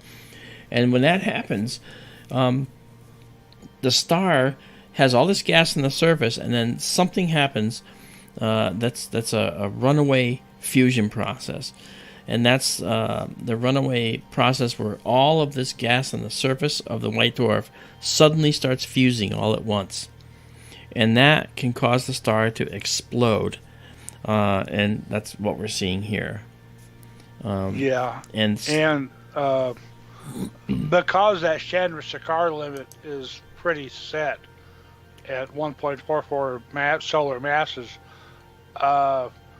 this type of supernova is called a standard candle, because that white dwarf always blows at about the same mass, and therefore they're all about the same brightness. So if we see telltale signs of a type 1A supernova, by how bright it is or how dim it is, we can tell how far away it is, and that standard candle helps establish the distance scale. Right. Now, the one thing that you might ask, my camera Look at me. I got this permanent smile on my face. Yee! Yeah, thank you, Donald. You pointed it out. I'll get it back in a second. So, you might wonder, well, how can we see, looking just at light out there, how can we possibly see what, what's going on there, and why in the world would we know that these are a 1A supernova versus some other kind of supernova? And the answer to that question is in looking at the spectrum that we see. When we see the spectrum, we end up seeing lines of silicon in this, and the lines of silicon are the magic indicator that we're looking at a Type 1A supernova. All right, thank you, Vera. Thank you, Vera. Wow, we're princes of the universe, isn't that something? That's cool. We decree the universe belongs to all of you. Yeah. Yeah, so that's the whole thing. So when I talk about this, we look at the spectrum of light coming from this star right here, and we see lines of silicon, all right, Si, silicon, right below carbon in the periodic table. And if you see a really deep line of silicon coming from this, you know that it's a Type 1A supernova. That's a characteristic of that. And as Darrell mentioned, it's a standard candle. What does that mean? He mentioned a little bit, but basically, when we look at a star in the sky, all these stars in the sky have a certain brightness. It's how they appear in the sky. That's called apparent brightness. Okay? But if you took them out, if you brought all these stars and you brought them to 10 parsecs away, that's 32.6 light years. Parsec's just like a combined number. Okay? If you brought them 32.6 light years away, and that would be their absolute magnitude. It would be the brightness that we would see from that distance of any star, right? And it helps us figure out what we're looking at when we look in the night sky in terms of how bright stars are relative to each other. Well, that said, knowing the absolute magnitude of these Type 1A supernova, which we do based on the standard candle measurements, and knowing the apparent brightness of this supernova, the brightness of this dot right here, the brightness of that dot right there, tells us, okay, the brightness of this dot is a certain amount of brightness, and right now it's like 12.5 or 12.0 in magnitude, and based on that brightness being the apparent brightness, and knowing how bright a Type 1A supernova would be at 32.6 light years from us, that gives us a distance, a difference, okay? It's called the distance modulus. And so we have the absolute magnitude brightness, the apparent brightness, and we know those numbers. So knowing that difference, we can get the distance to the stars. And that's because of another relation that we use. And I think that that process is part of what's called the Cosmological Distance Ladder. And for nearby stars, we use parallax to get that. For galaxies, we use what are called Cepheid variables, which Darrell mentioned the other night as well. Yep. And those are stars that have a certain brightness frequency. They change in their brightness. They're variable. But that the amount that they vary over time, that period from bright to dim, bright to dim, bright to dim, that period of brightening and dimming is directly related to how bright they are at that 32.6 light year absolute magnitude distance. And thus, knowing their apparent brightness in the sky and knowing their absolute magnitude as they'd be if we put them at this magic spot in the sky that we've decided is the location we use as a reference, we can get their distance. And that's how we get distances to galaxies that have these Cepheid variables in them. Yep. That's what Edwin Hubble did when he discovered the true nature of galaxies back in the 1920s. He discovered Cepheid variables, and then he found Cepheid variables in the Andromeda Galaxy. And he did the math and figured out how far away Andromeda was, and therefore how big it was. Yep. Yeah. So you see, astronomy is an interesting science because it allows us to bring a number of disciplines together, a number of research materials come together in order to give us a result. And that's what we're doing here. We talk about, we have a mass luminosity relationship where, certain masses of stars will have a certain luminosity. We have other relationships with stars that also tell us a great deal about them. So there's so many ways that we actually can gauge distance. And I have the book. It's actually called the Cosmological Distance Ladder, but if you look it up, Cosmological Distance Ladder, you'll find everything I'm talking about in there. All right, and you'll get to see what I'm talking about. It's really kind of a cool. It's very, very cool. Yeah. And I'm loving I'm loving this image here. This is looking straight up. We've got low noise. You can see the spiral arms of the galaxy now showing up. This is pretty cool. One other thing to consider about the supernova, people, when you see that star there at about 8 o'clock, that supernova, and you see the rest of the galaxy, that's billions of stars in that galaxy, and that supernova is about as bright as every other star in that galaxy. Combined. Yes, combined. It is incredibly bright. Yeah, and but just to understand, I know it looks big there, like it's this big giant blob, but it's not. It's actually a point of light, a tiny point of light, but it's so bright that it saturates our sensor and makes a blob. Okay, we don't get to see what's really behind the blob unless we have special equipment to block out that brightness or look at it in a different type of light. Now, we know that in a supernova, we might see X-rays, we might see other radiation, and so we'll definitely see infrared, because that's generated as well as heat. So we know we're going to see that. But here's the thing to understand too. This supernova very likely occurred with this binary system, and it's possible that the star that it was binary with was not destroyed at all. It's possible that the white dwarf blew up, but left the partner. So it's also possible that the radiation, the X-rays and so forth from this explosion would have killed any civilizations in nearby stars that might have been 1 to 2 light years away. Because that's an awful lot to endure. For that a civilization would have to endure. And so they probably got baked. Okay, B-A-K-E-D, baked, So it is sad to think that we might have witnessed the death of a couple of civilizations, if any, maybe not. But it's also interesting to notice that in the rest of the galaxy here, the rest of this galaxy, this explosion could have gone totally undetected. Because from this side of the galaxy, they could have been looking through the center of their galaxy, but not seeing beyond it.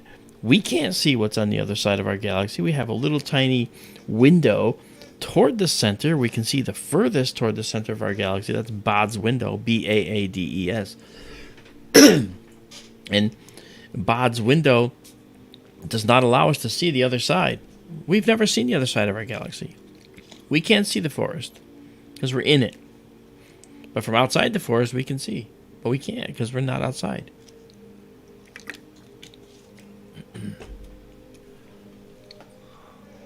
I thought I saw something. I'm looking right now about what you just mentioned, that whether the second star in the pair was destroyed or not. I'm not positive about that, but I thought I saw that someplace. I'm taking a quick look. Okay. I didn't see any research showing that it was gone. I just saw the silicon spectrum indicating it was a type 1A. And that's definitely a white dwarf blowing up and not a red giant. But that's okay. I'd love to know. Okay, we're going to pause this here at a giant 32 stacked. All right, 33 stacked there we are. Now I'm going to rename it. This will be NGC 4647 SN for Supernova. And we're going to save it.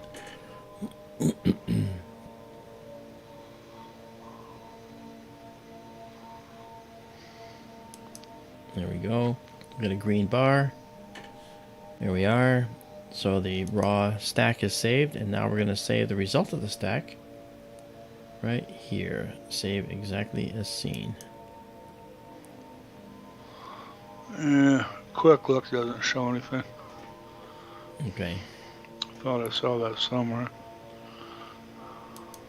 Well, there's no guarantee that the other star will be disrupted too.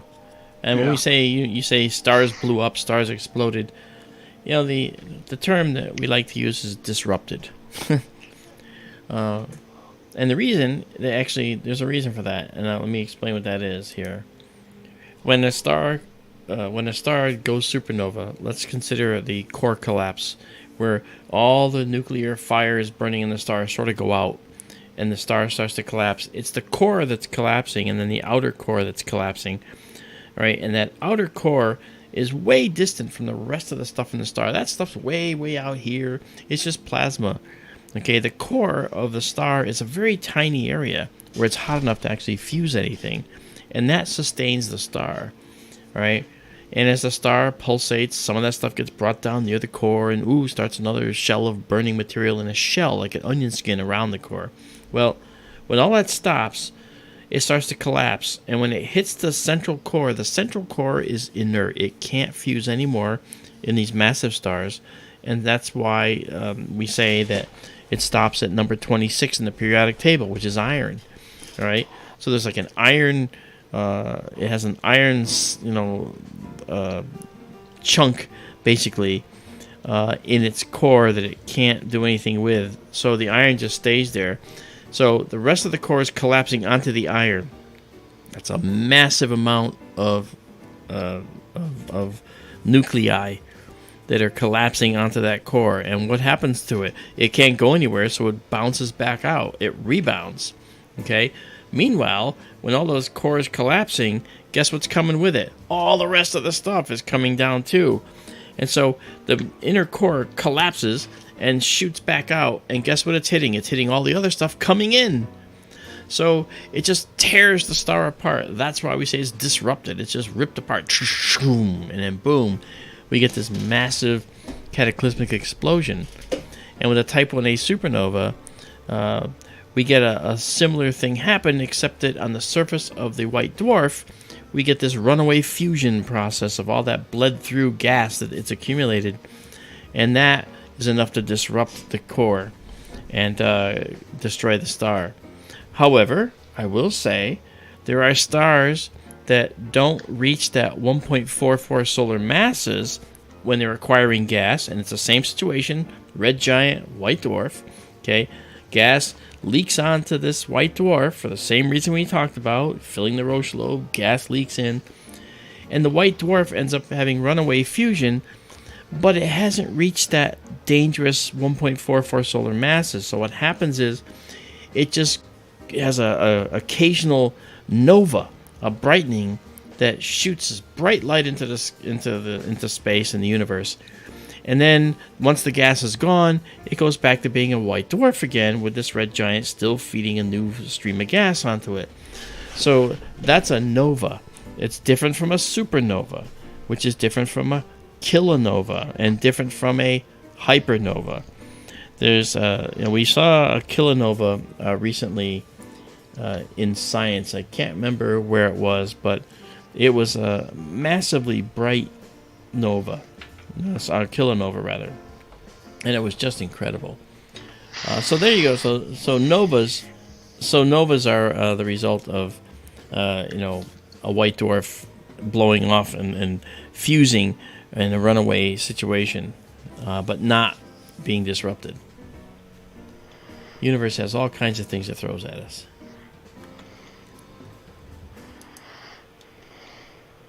All right.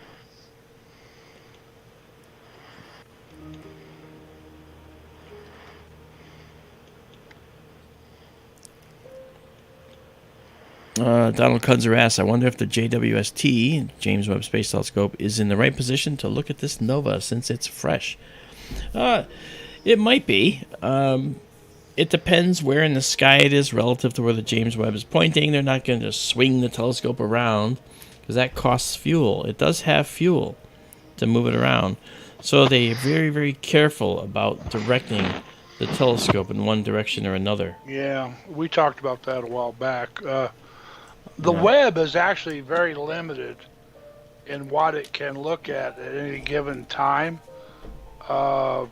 It's sort of a torus shape, if I remember correctly, to maintain the sunshade facing directly toward the sun. It can only look in sort of a donut shape around it. And over the course of a year, well, that donut shape is going to change, day by day, month by month, over the course of a year until it can look at pretty much everything in the sky. And that may be a limiting factor. Plus, the Webb is still, it's about 2 months away from going into service. They're in the process of commissioning all the instrumentation now. They won't declare it officially ready for regular use for June, maybe July yet.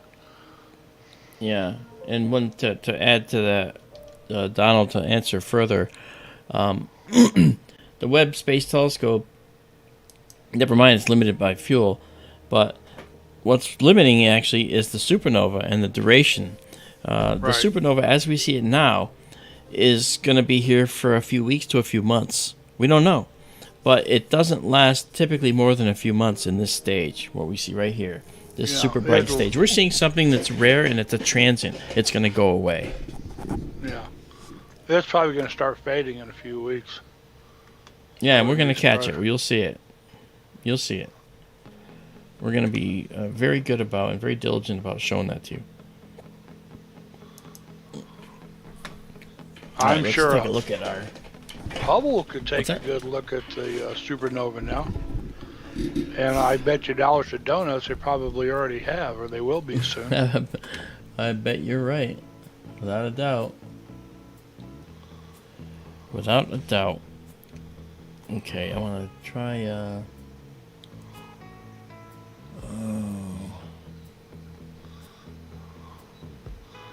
You want to try your mystery object?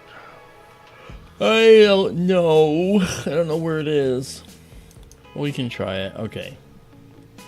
We're trying to locate Centaurus A, guys. We would like to show you if we can. It's not quite high enough. It's actually fairly low right now to the horizon. It never will get very high from the horizon. No. It'll be better, and it would be better in about an hour, maybe. Yeah. But I'm not going to be here by then. Yeah. I'm going to have to split in a half hour or so. Okay, here's what we're going to do. Because we have to get the telescope down pretty low in the sky here to see this, the best thing to do is to try and drive the telescope down manually. Okay? That way we'll actually be in control, because otherwise if it tries to find things and it can't find it, it's going to start hunting, and I don't want to make it go hunting, because then it could end up having a problem. I don't want to have it have a problem. So we're up here. Let me go out of here.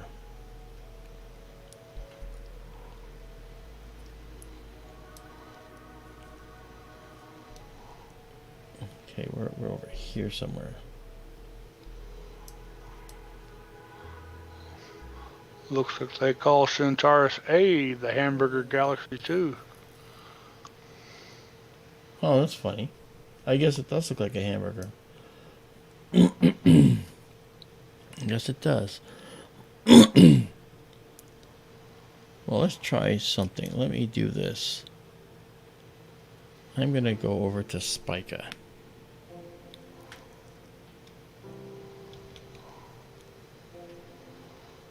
Alright. Alright, we're on our way to Spica.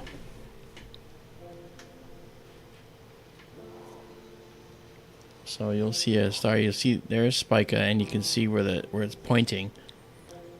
So that kind of gives me an idea how far down we have to go.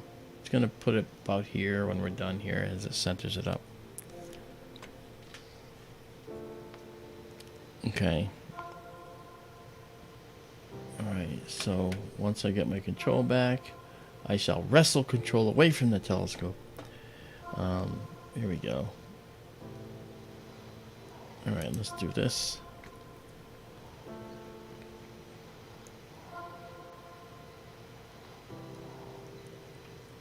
Okay. Alright, I'm really anxious to try this. I am. I don't know if we'll get to see it, but we are going to try. Okay. It's like, okay, if you think so, yeah, well. But I'm gonna drive it down manually. Okay, we're gonna drive it down manually to Centaurus A. So, first things first, we're going to go back and go to maximum drive rate, and then head south. Let's see how it's gonna work.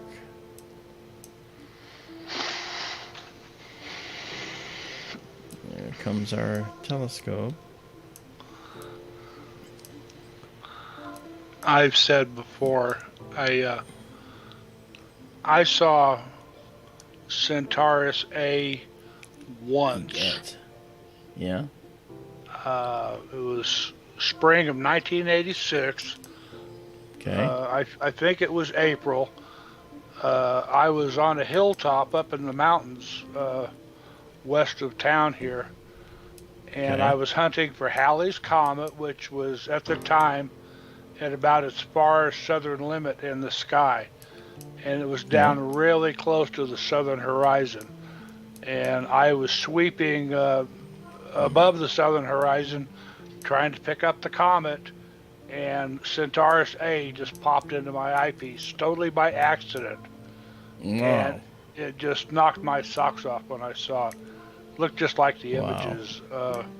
And it was quite an experience. Well, I'm doing this now. As you can see, we're getting the edge of the building in here, but I think we're gonna see something, but we're not gonna see it with the full 10-inch aperture. We're gonna see it probably with the with like a equivalent of like a 4-inch aperture or something like that. That's my guess.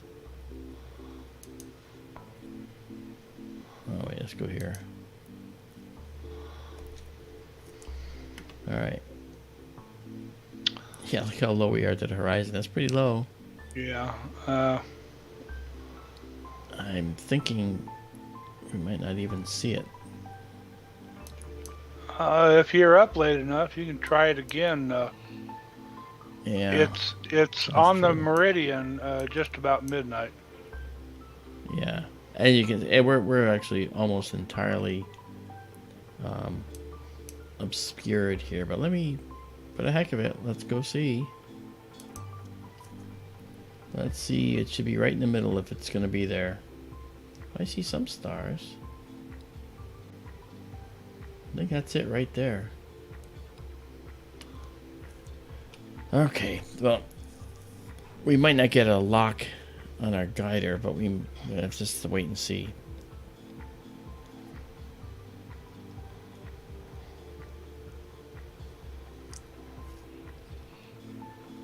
Okay, just for fun. Just for fun. Let's just do a this probably won't be worth anything. We'll do a 12-second shot here. I'm not even gonna stack it. I'm just gonna do a 12-second shot just to see what we get.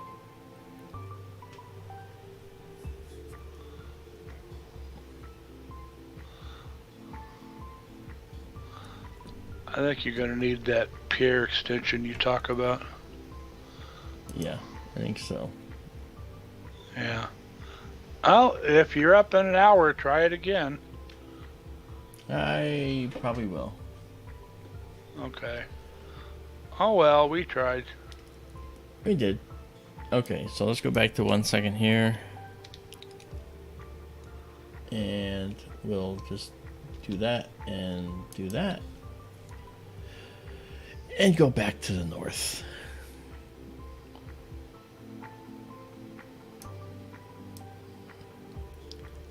And we're up there. See, now you can see we're cresting the top of the observatory building. That extension I'm talking about is just the lifting column. You know, and the lifting column being up high will actually allow us to peek up over there and see things like that. Disappointing, but expected. Alright, so now that we're there, where are we going to go next? That's why I've only seen Centaurus A once in my life. Yeah. And frankly, I could have seen it twice. When the night I saw Omega Centauri, which is even farther south, the Centaurus A is just above it. If I had thought to look, I would have seen it again then, but I didn't think about it. I was just so overwhelmed by seeing Omega Centauri. Yeah.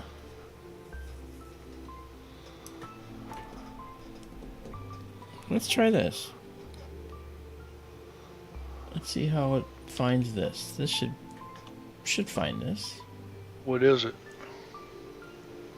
It's NGC 5102, Iota's Ghost. It's probably going to go to Iota Centaurus. I'm going to say it's going to go to Iota Centauri right there. That's my guess.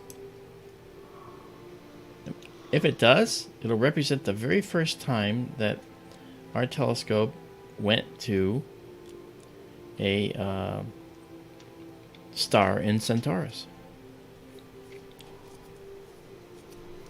Let's find out. Did it already get there and I missed it? Oh, it did already. Sorry. Okay, it already got to... that's cool. Alright, so let's... we still got a little bit of stuff in the way here, but... let's do a 15-second exposure to see what we got here. And we'll stack it. Why not? Iota's Ghost? Yes. What is Iota's Ghost? It's an SAO galaxy with a Dave Oculars rating. That means it's an S0 galaxy. If it's going to be in here... and it's not in here. So maybe we need to move a little bit. I think we do. Interesting.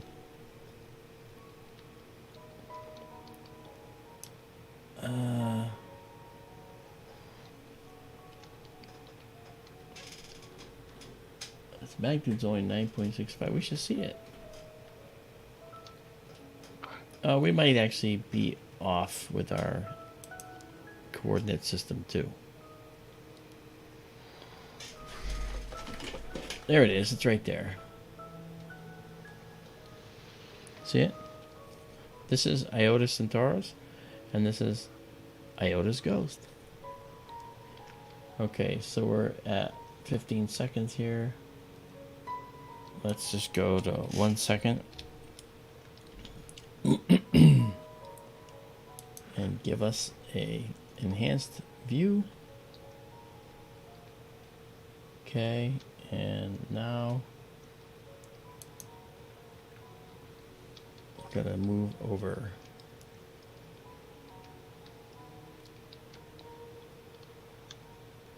Okay, what's going on with that?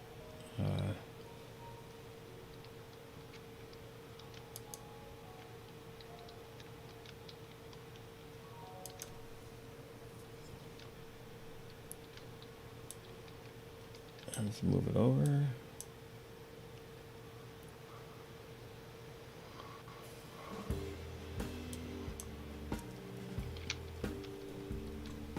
Alright, what's going on with this?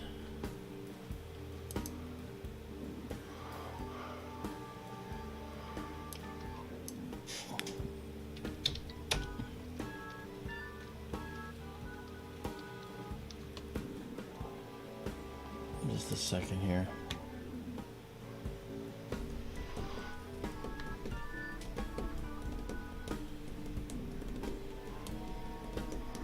I see some kind of galaxy to the left of that star.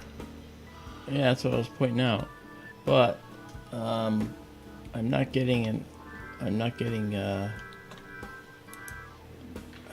feedback here. Okay, the camera's chosen, but I'm not getting a live feed from the camera. Let me do one thing. Let me just kill that and bring it back up again. For some reason, I stopped getting a feed. So we should be all right here.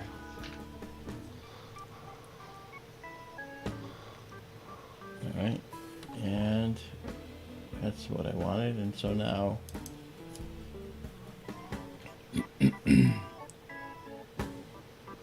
okay, yeah, see, we had moved it over and it wasn't showing, so I'm gonna bring this over now.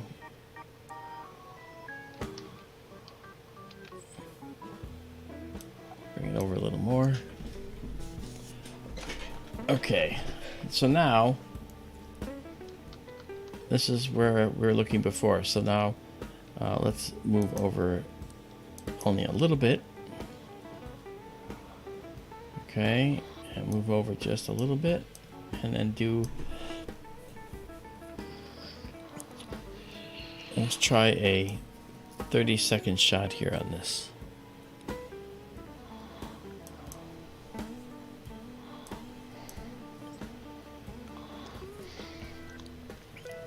One thing for you guys to hopefully appreciate is how we have had to figure out what could possibly go wrong from long distance and then fix it long distance. And that's been sort of a big challenge. Okay, let's do 35 seconds. Mark, Izabela was asking about that meteor impact we caught during the lunar eclipse a couple of years ago. We did not notice it at the time, but somebody, we heard about it before the stream was over. You went back and found it by the timestamp or something while we were still live streaming. Is that correct? Mm-hmm.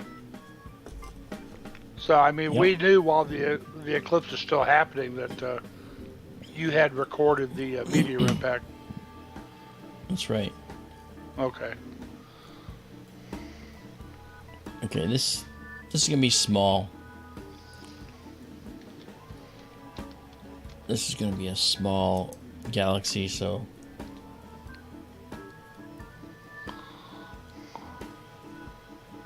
color correct that. Alright, where we see this color banding is because the telescope, as you can see right there, it's partially hitting the wall of the building. So we're gonna get out of here. This is not helpful to us right now. So we're gonna pause it, clear it, and not save it because there's nothing good to save here. Go back to 1 second exposure, give us our hybrid view. There we go. Kabam. And now what we can do is head out to find something else. But 1 second. Okay, so it's not. There we go. Okay. Alright, so now let's go back further north in the sky and check out some other things.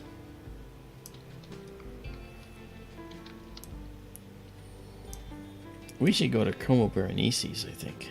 You're reading my mind. Really? Yes. Yeah, we gotta go to the Coma cluster. If you look at all these galaxies, guys, there's so many galaxies to survey, so many galaxies to look for data in. It's just crazy. It's beautiful. Let me just pull out of here. Yeah, there's Spiker. And we're going to also look at Measure 13 as well. Okay. That'll be after. Let's see. We've done the Black Eye. M64 is in Coma. M85 is another galaxy in Coma. Let's do the Whale. That's Caldwell 32. Okay. Alright, so we're going to go to the Whale. And then we'll find our way to some of the other locations. Once the telescope now, it's heading up into the sky again. There's so much to see.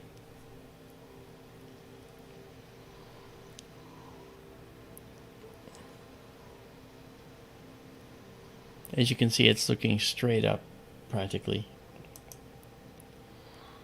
Oh. And 4565 is in Coma, of course. We're going to look at that too.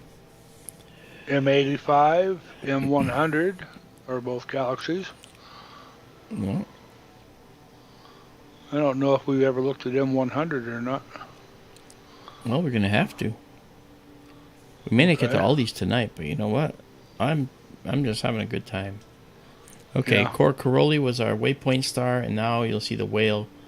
There it is. There it is. There's the Whale. The Whale Galaxy. Now, again, looking at the Whale Galaxy, and another one down there, that's the Crowbar. Okay. The Whale Galaxy, also known as the Herring Galaxy, don't ask why, NGC 4631. And it is classified as a barred spiral. A straight SB. Capital S, capital B. So, let's go and center on that in our view here. And let's zoom in.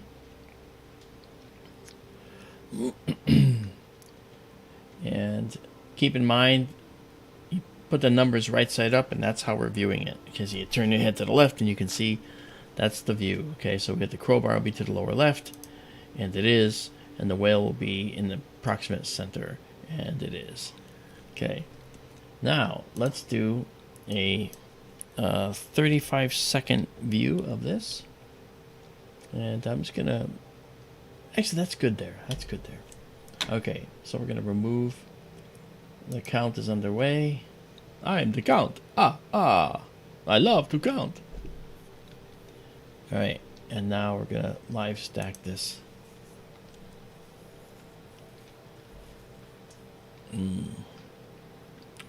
Again, thank you to all those who have made their way out here. Hi, DK. How you doing? Good to see you.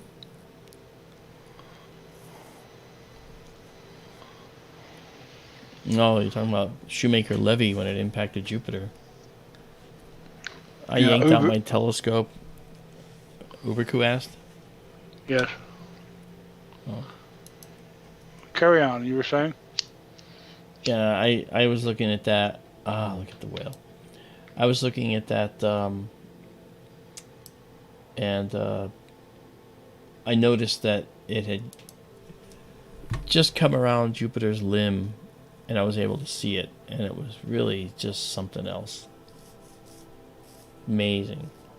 I dragged out my 8-inch Meade Schmidt-Cassegrain telescope, went all the way to the other side of my property and set it up on its tripod out there. I dragged it out there just to look at Jupiter's Jupiter getting whacked by this comet. Incredible. Yep. Okay, there's the Oh. whale, and that has a companion galaxy, right? Mm-hmm. Let me just go see what companion is. That's NGC's NGC 4637, I believe. 4627, and the whale galaxy is NGC 4631. Okay.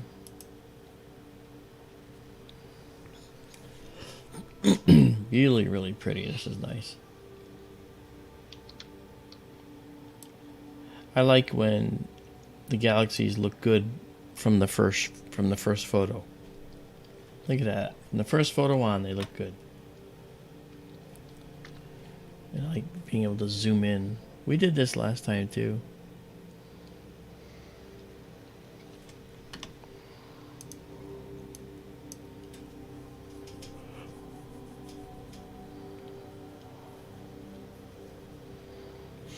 You can see the blue of the disk here where stars are forming. You can see this area here, which looks like it has a dark bar in there, but it also has some hydrogen regions, some H2 regions of star forming, it looks like might be in there.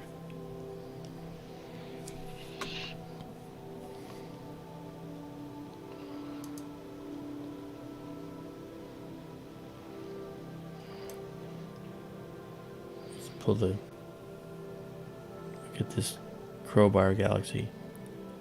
This one we mentioned is under some type of gravitational duress, possibly by this galaxy here, the whale.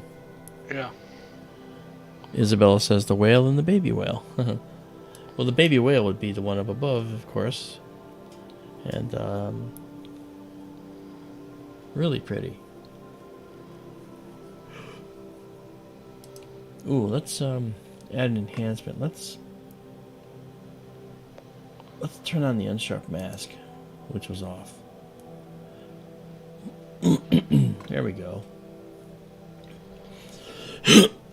That really enhances the galaxy. You can see what's going on in it much better. That's pretty cool, huh? It is. Just beautiful.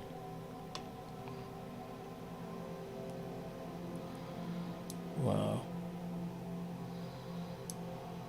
7 stacked so far.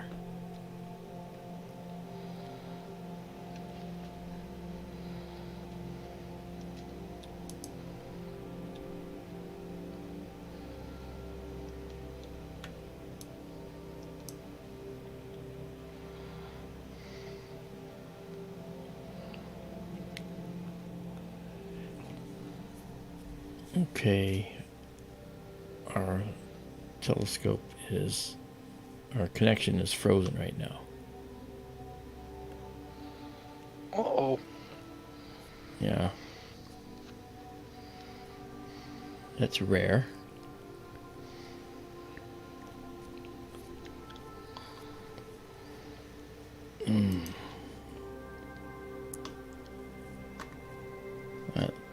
Let's go try to reconnect that.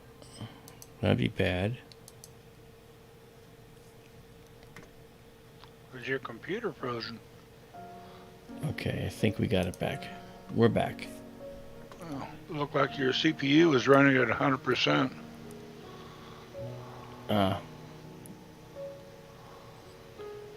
Okay. There we go. Your task manager came up for just a second. Yeah. I call it the task mangler. Alright.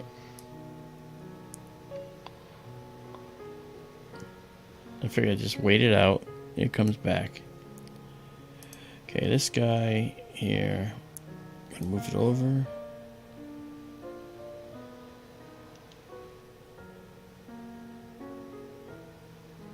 Okay.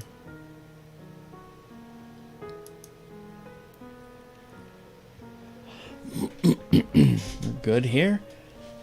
And this guy here.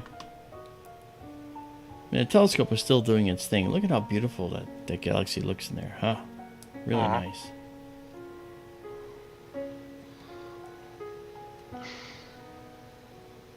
Let's bring that up. Okay.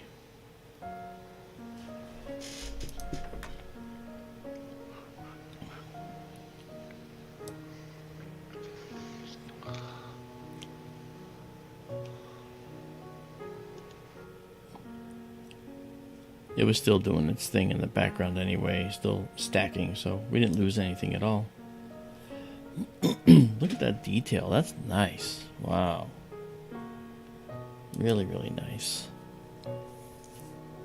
Really, really, really pretty.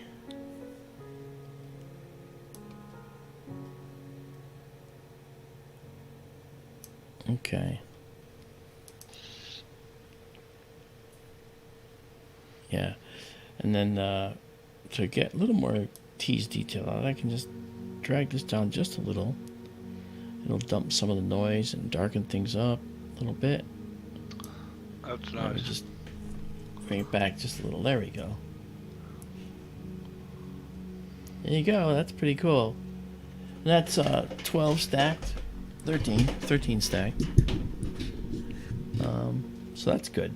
So we're going to actually back out and go to our full sensor view, like that. All right, and now we will pause it. I will rename it. This is going to be whale and okay, that's not good. Extra characters.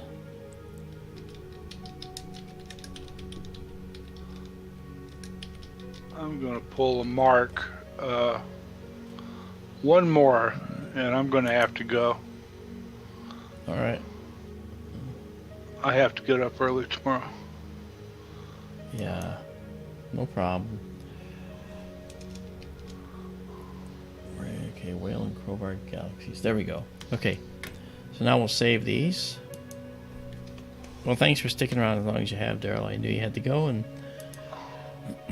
it's hard to tear away from this, isn't it? I could easily stay. I could stay up all night. I can easily stay up all night, but I know I can't do that. Okay, those are saved, and I'll clear it, and those will be up on the server in just a bit. Izabela, I haven't seen if you've been putting up the links to the server at all, but if you have, great. She has. Okay, thank you. Thank you, Izabela. Yeah, thank you very much. All right, let's go up to say a little more than that.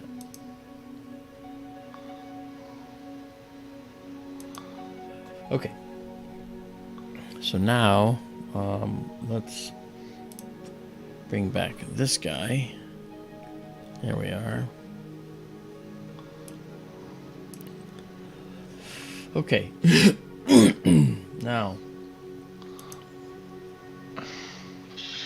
Alright. Oh, we gotta move that too. Alright. So, since you only get one more, I'll make it your choice. What would you like to see? M100. M100, okay. Darrell wants to see M100. He gets to see M100.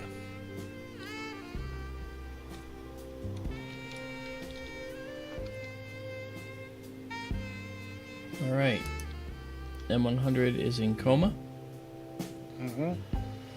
Yeah, that's right near Leo. Okay. And this is a barred spiral that is somewhat loose. So let's check it out. Below our galaxy. I can tell. We've talked about that before. That's got to be a Stellarium name. It's silly no matter what, anyway. Okay, Izabela, the mystery object was Centaurus A. which it was too far Yeah. south. We couldn't get it.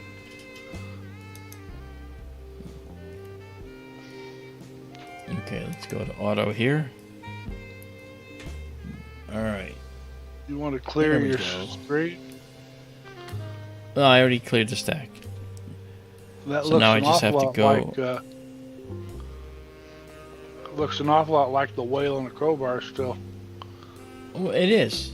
It is, because I haven't initiated it to go. Oh.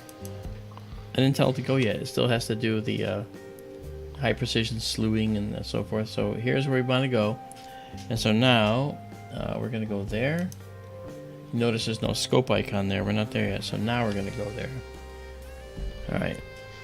So there we go. High precision slew is underway. Off we go into the wild universal yonder. Well, that's going to be our star. What is it? Vindemiatrix? Probably. Is that Close enough. Vindemiatrix? No, Denebola. Oh, okay. I saw Sure. in Stellarium we're pretty much right between it and Vindemiatrix. Yeah. Draw Okay, a line so it's between the two centering- and a little bit above it. Yeah. So I'll leave the cursor there, and we should see the blow dryer galaxy show up here. There it is. Hopefully it's another disappointment. Well, we're gonna wait for our star lock here to lock on, and then we're gonna find out. Okay. And while we're waiting, we're gonna sit back here, and there we go. What do you say? 25 seconds on this, yeah? Off we go into this S100 yonder. And we'll hit the high stack up and get that going. There we go.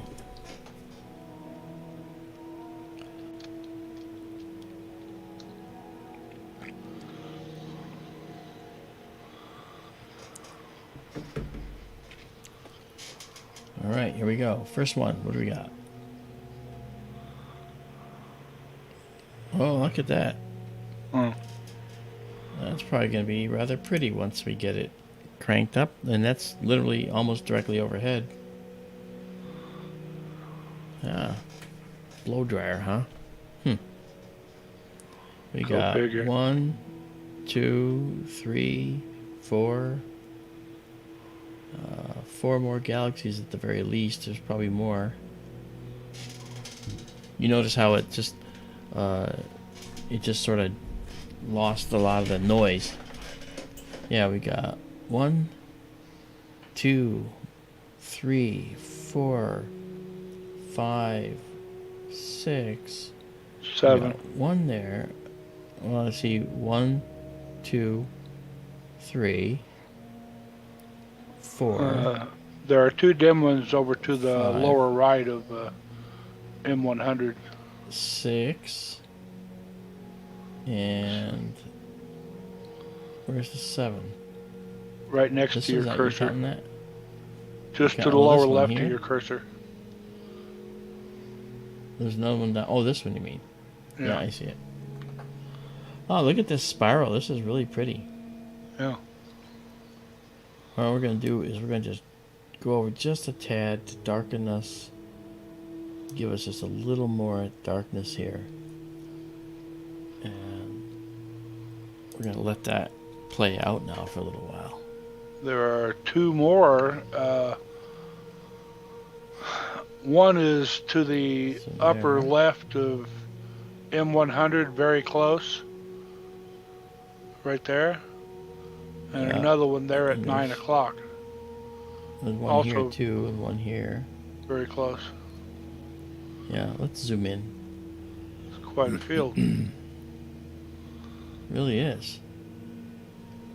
Wow, look at this, guys. This is a really pretty galaxy. Wow. Yeah. Look at the draw again. Yeah, I guess so. That's very nice. It really is. Let's enhance it a little bit. I'm gonna just I'm gonna take down some of the background brightness just a little bit. I don't want to go too far, but I want to separate the noise. Yeah.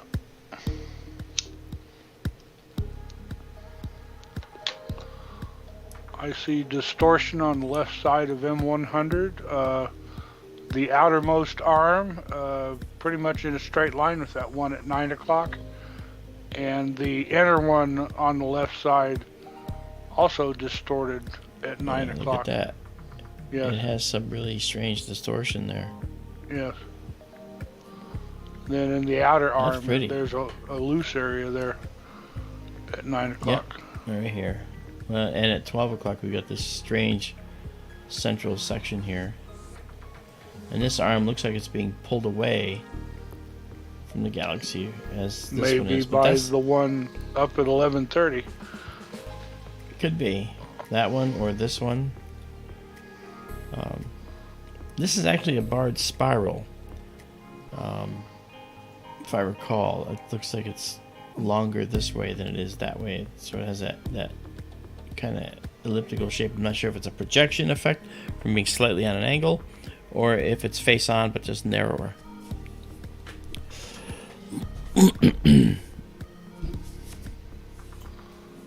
Izabela's guessing what type of galaxy.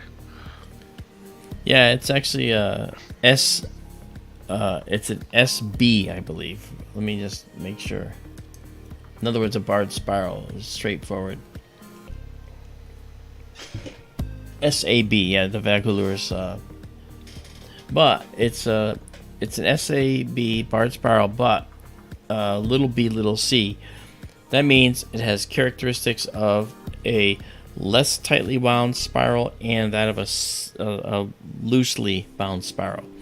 As you can see, these arms are kind of flung out there, and this, I'm not sure what, I see something here. I'm wondering if that's an extension, if that, or something that interacted with this one. Not sure.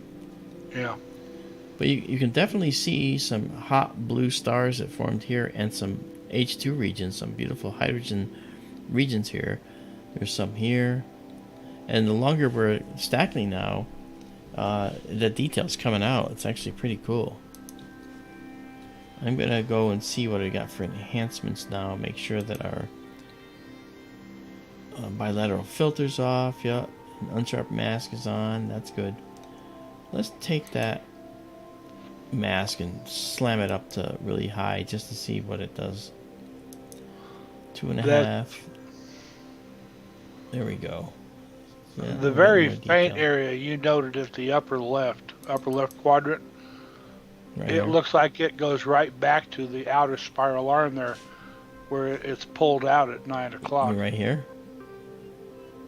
Like that? Well, to the base of it, go back to the galaxy. Right there at 9 o'clock, right there. You see how it's kind of pulled away right there? That looks like the base of the whole thing. It does, but it looks like there's more coming out here. Yes, well, and that's what I'm saying. It could be pareidolia. We could be seeing it, but it looks like it really is there, though. Oh, actually, there's a way to see that right away. I'm gonna do what's called compression. I'm gonna compress these lines, bring them closer together, and it won't look as pretty, but I'm going to see if I can pull out detail here. Yeah. Yeah, now you can see there is stuff there. Oh yeah. And there's stuff going on down at about 5:32. Here. There's some fringe going on as well, right there. That little triangular shape right there. Yeah. And then that dark void out to the tip of the outer arm on the right. Mm-hmm. That's really interesting. Let's you can see that now on the left side there at 9 o'clock. There's a little wing kind of coming off that spiral arm right there. Yeah. And I think that's Yep. what's leading out to that spray of stuff heading up toward the galaxy at 11:30. 12. Yeah. Okay, Fascinating. let's do this naturalization here and get this going. Okay. I'm going to just drag the entire assemblage down.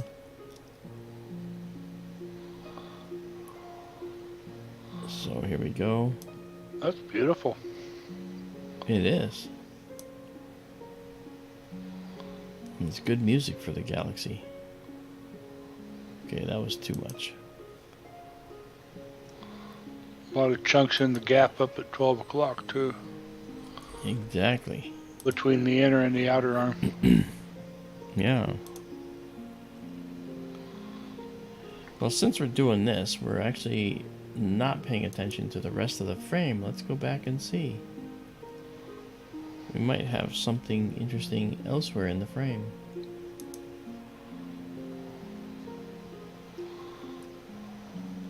We got that galaxy, that one, and that one, that one, that one,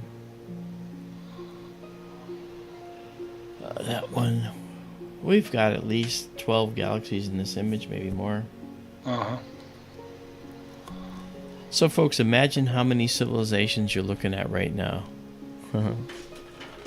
Just imagine. Would this be part of the coma cluster, I assume? I think so. Let's get the sky color tuned a little.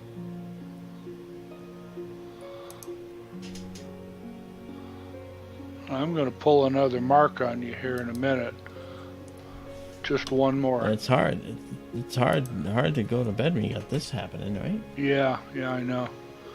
Okay, we did 23 stacked, and we're going to stop it here because otherwise we're just going to go on till like 3 in the morning, and you'll still never get any sleep. Okay, we're going to pause it right now. I'm doing it, don't worry. I know how you are. I know. This is get excited. Get distracted. I know. M101, right? M100. M100. I mean, yeah. Sorry, it didn't look right.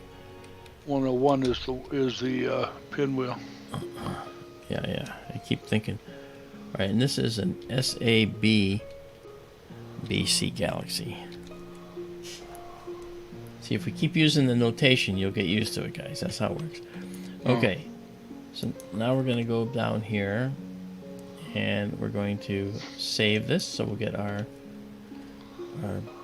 line that says we get our FITS file saved, and we'll save it exactly as you see it. That's the prettiest galaxy I've seen all night. It is. It's really pretty.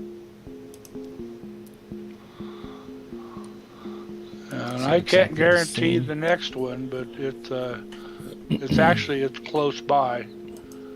It's another Messier object. Okay. What do you got, Darrell? Go to Stellarium, please. No, you should be able to figure it out. I know. Hold on. Let me just M49. get this back here. Oh, okay. I think it's just south of M100. Okay. Hello, Starseed. Hey, Starseed, how you doing?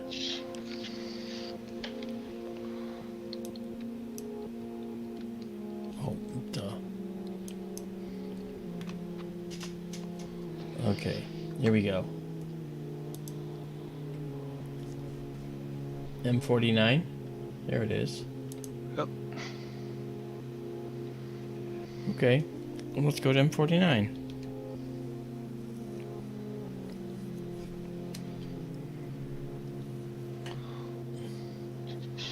We're going to go to Izabela again, or Vindemiatrix. Vindemiatrix it is, apparently. Oh, Alva.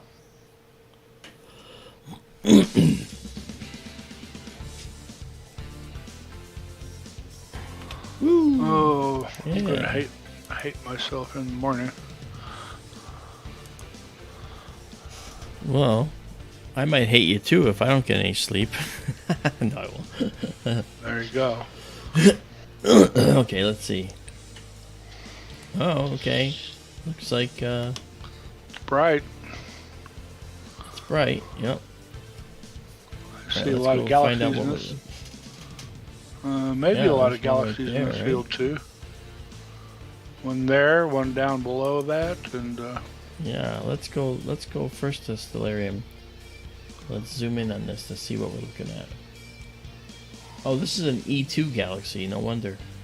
oh, We're not going to get any detail in this. okay. Well, my fault. That's Go okay. Go That's look at alright. something else then. Well, ellipticals all they all look the ellipticals same. all look the same.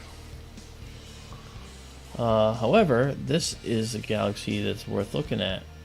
We have the Lost Galaxy of Copeland, and we have the Lost Galaxy. So that's these two. So let's head over there Okay,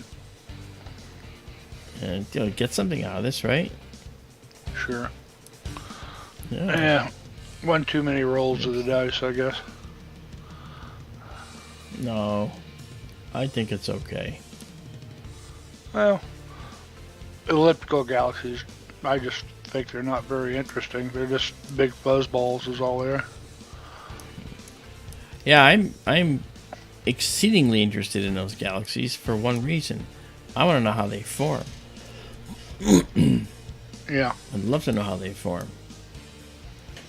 Okay, these are the two galaxies we're talking about. This is the Lost Galaxy of Copeland, and this is the Lost Galaxy.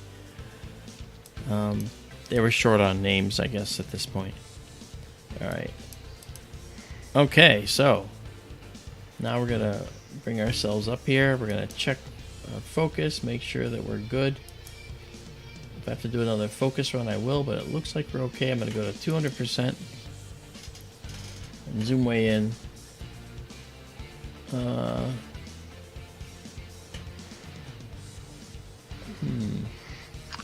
are you getting ahead Looks of like I could yourself? use- No, why?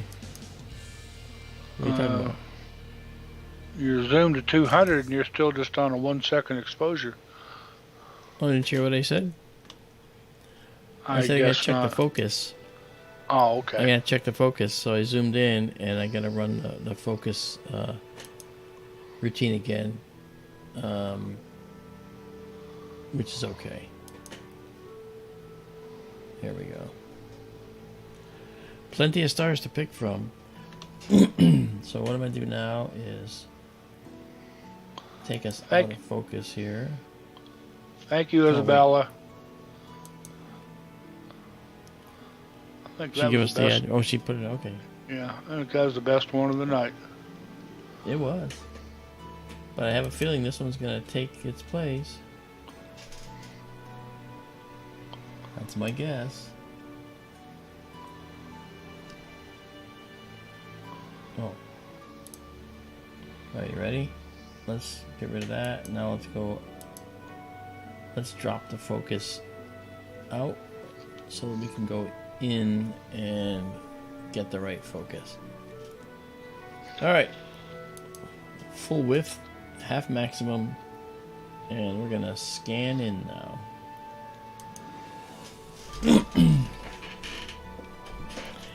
We've got 46 stars we're using for this process, so it's going to be fairly quick.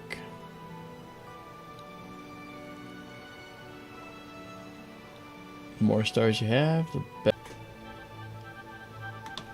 Okay, OBS, for some reason, OBS disconnected and reconnected. Don't know what happened. A little glitch, I guess. But we should still be fine. Okay, there we go. And we have a beautiful curve. That's a nice curve.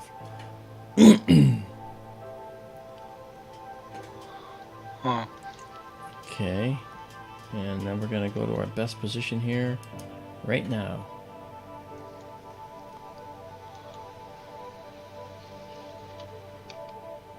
Alright. I really can't wait to see Copeland's Lost Galaxy of Copeland. That really looks cool. I think that's going to be the winner. I'm sorry, I just do.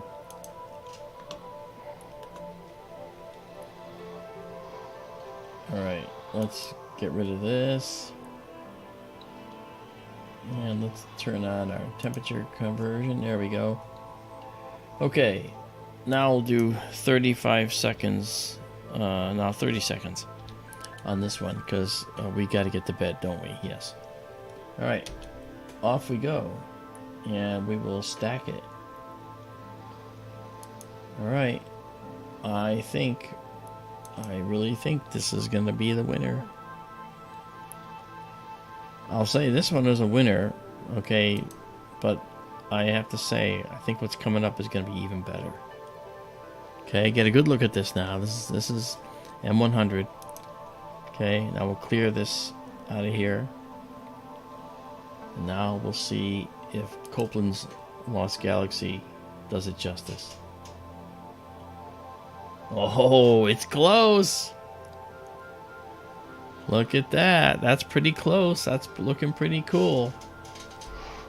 Let's see if we can zoom in on it. Yeah, we will. I just want to make sure that... Let's get a second one stacked here to get rid of much of that noise, and then we'll start doing some corrections. Okay. Now let's process this. Oh man, we got something going. I'm telling you, this is another good one. We got this giant elliptical here. That's the one you want to look at, M49. Messier 100 had a supernova in 2019. Yeah. M100 bears going back and taking a look at again in the near future. Okay. Boy, there is a lot going on here. The nucleus and a big thing just very near the nucleus. It's really fascinating looking. That wiki link I posted at M100, yes. Okay. It has Look at this. the image with the supernova. It has a Hubble image and it has an ESO image. Okay. Sometimes these professional observatory images, Hubble's bad for this because it has such a tiny field of view. You know, they show the center, and you're not seeing the outskirts. Like Yeah. all that stuff we saw with M100, with that faint trail of stars going up to the satellite galaxy above it. You can see the start. I can see a lot of what this ESO picture reveals, what we saw in your image, but that faint trail of stars going up to that satellite galaxy that was up at about 11:30 or 12 is lost from the field of view. That's really something. Remind yourself, we need to go look at that again sometime. Okay. Okay, here in this galaxy, you can see this beautiful, Oh, wow. fragmented spiral arm section, which is made up of what looks like OB association stars that are hot and blue in this part of the spiral arm, distinctly much bluer than elsewhere, except maybe down here. Wow. That is interesting. What we should do is, for all the galaxies we take pictures of, we should just go online and look in like one of the databases, SEDS or NED, and just get a generic picture from the Deep Sky Survey, DSS, and see if there's any new stars in any of these galaxy pictures we've taken. We could have discovered a supernova and not known it. Yeah. Because some of these might go unnoticed. It's not like everybody looks at all these galaxies. And your chances are good because you're looking at like 200 billion stars at a time. So you're going to see one that's bright. Cool. That's nice. This is the Lost Galaxy of Copeland. Look at that beautiful spiral arm. Now let's go down and see the one called the Lost Galaxy. So this is the one that's just called the Lost Galaxy. I'm gonna guess that's like an SA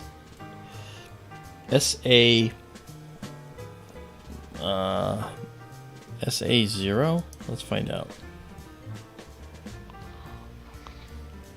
Okay, so oops, what are we doing here?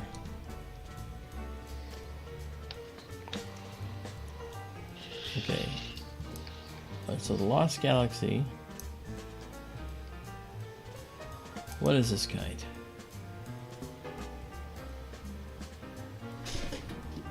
Oh, it's an SB0. Okay, so I didn't see a bar in there, but that's okay. The Lost Galaxy of Copeland. Up here.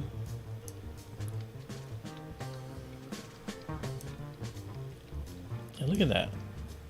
That's beautiful.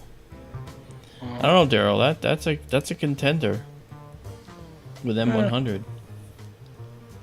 Close. I think I'm prejudiced. Maybe. But this is an active galaxy. Okay, this one is an SA. What did it say, B or no? It looks like a barred spiral. Yeah, it is. It's an SAB C. So this is a barred spiral with fairly loosely wound arms, kind of like Mesher 33, the Triangulum galaxy.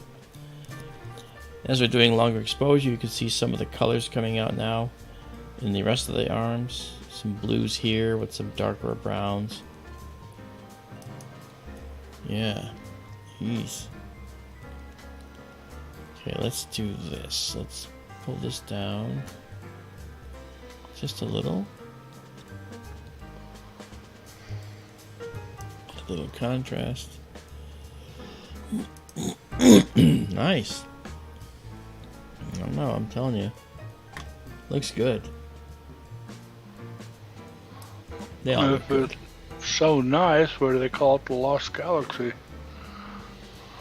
I don't know, because someone did get it. The galaxy was discovered in 1785 by William Herschel. M100 or this one? This one. Okay.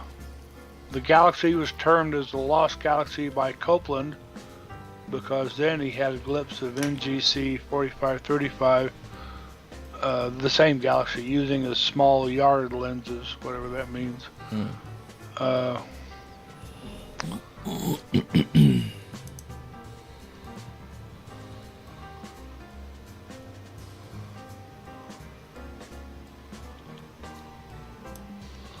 Hubble has taken an image of this, and That's good. yes, it's a very nice galaxy.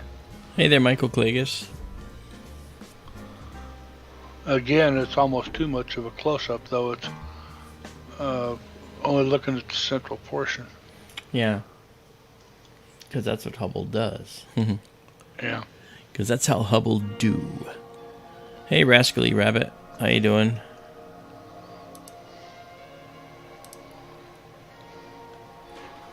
ESO has a nice picture of it.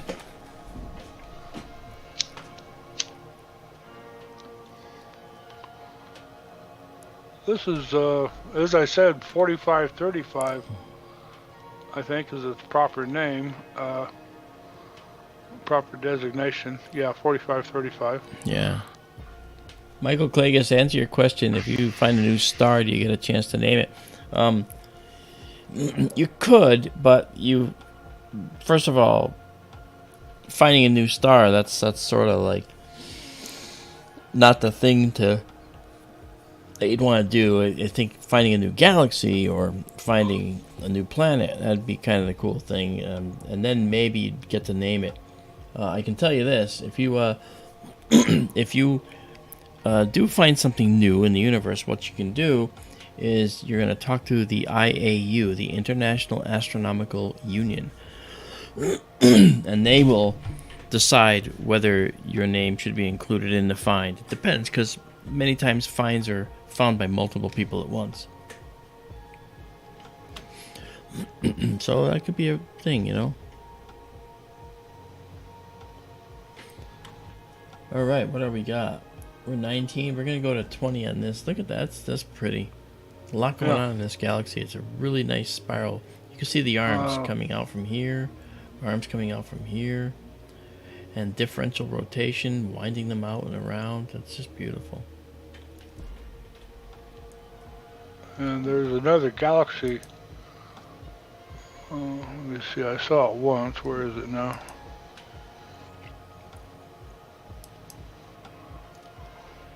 Okay, we're saving this guy. Then we're going to save exactly as seen. Okay. Articles say, even though it's in coma, the Lost Galaxy of Copeland and M100 are considered to belong to the Virgo cluster. Okay.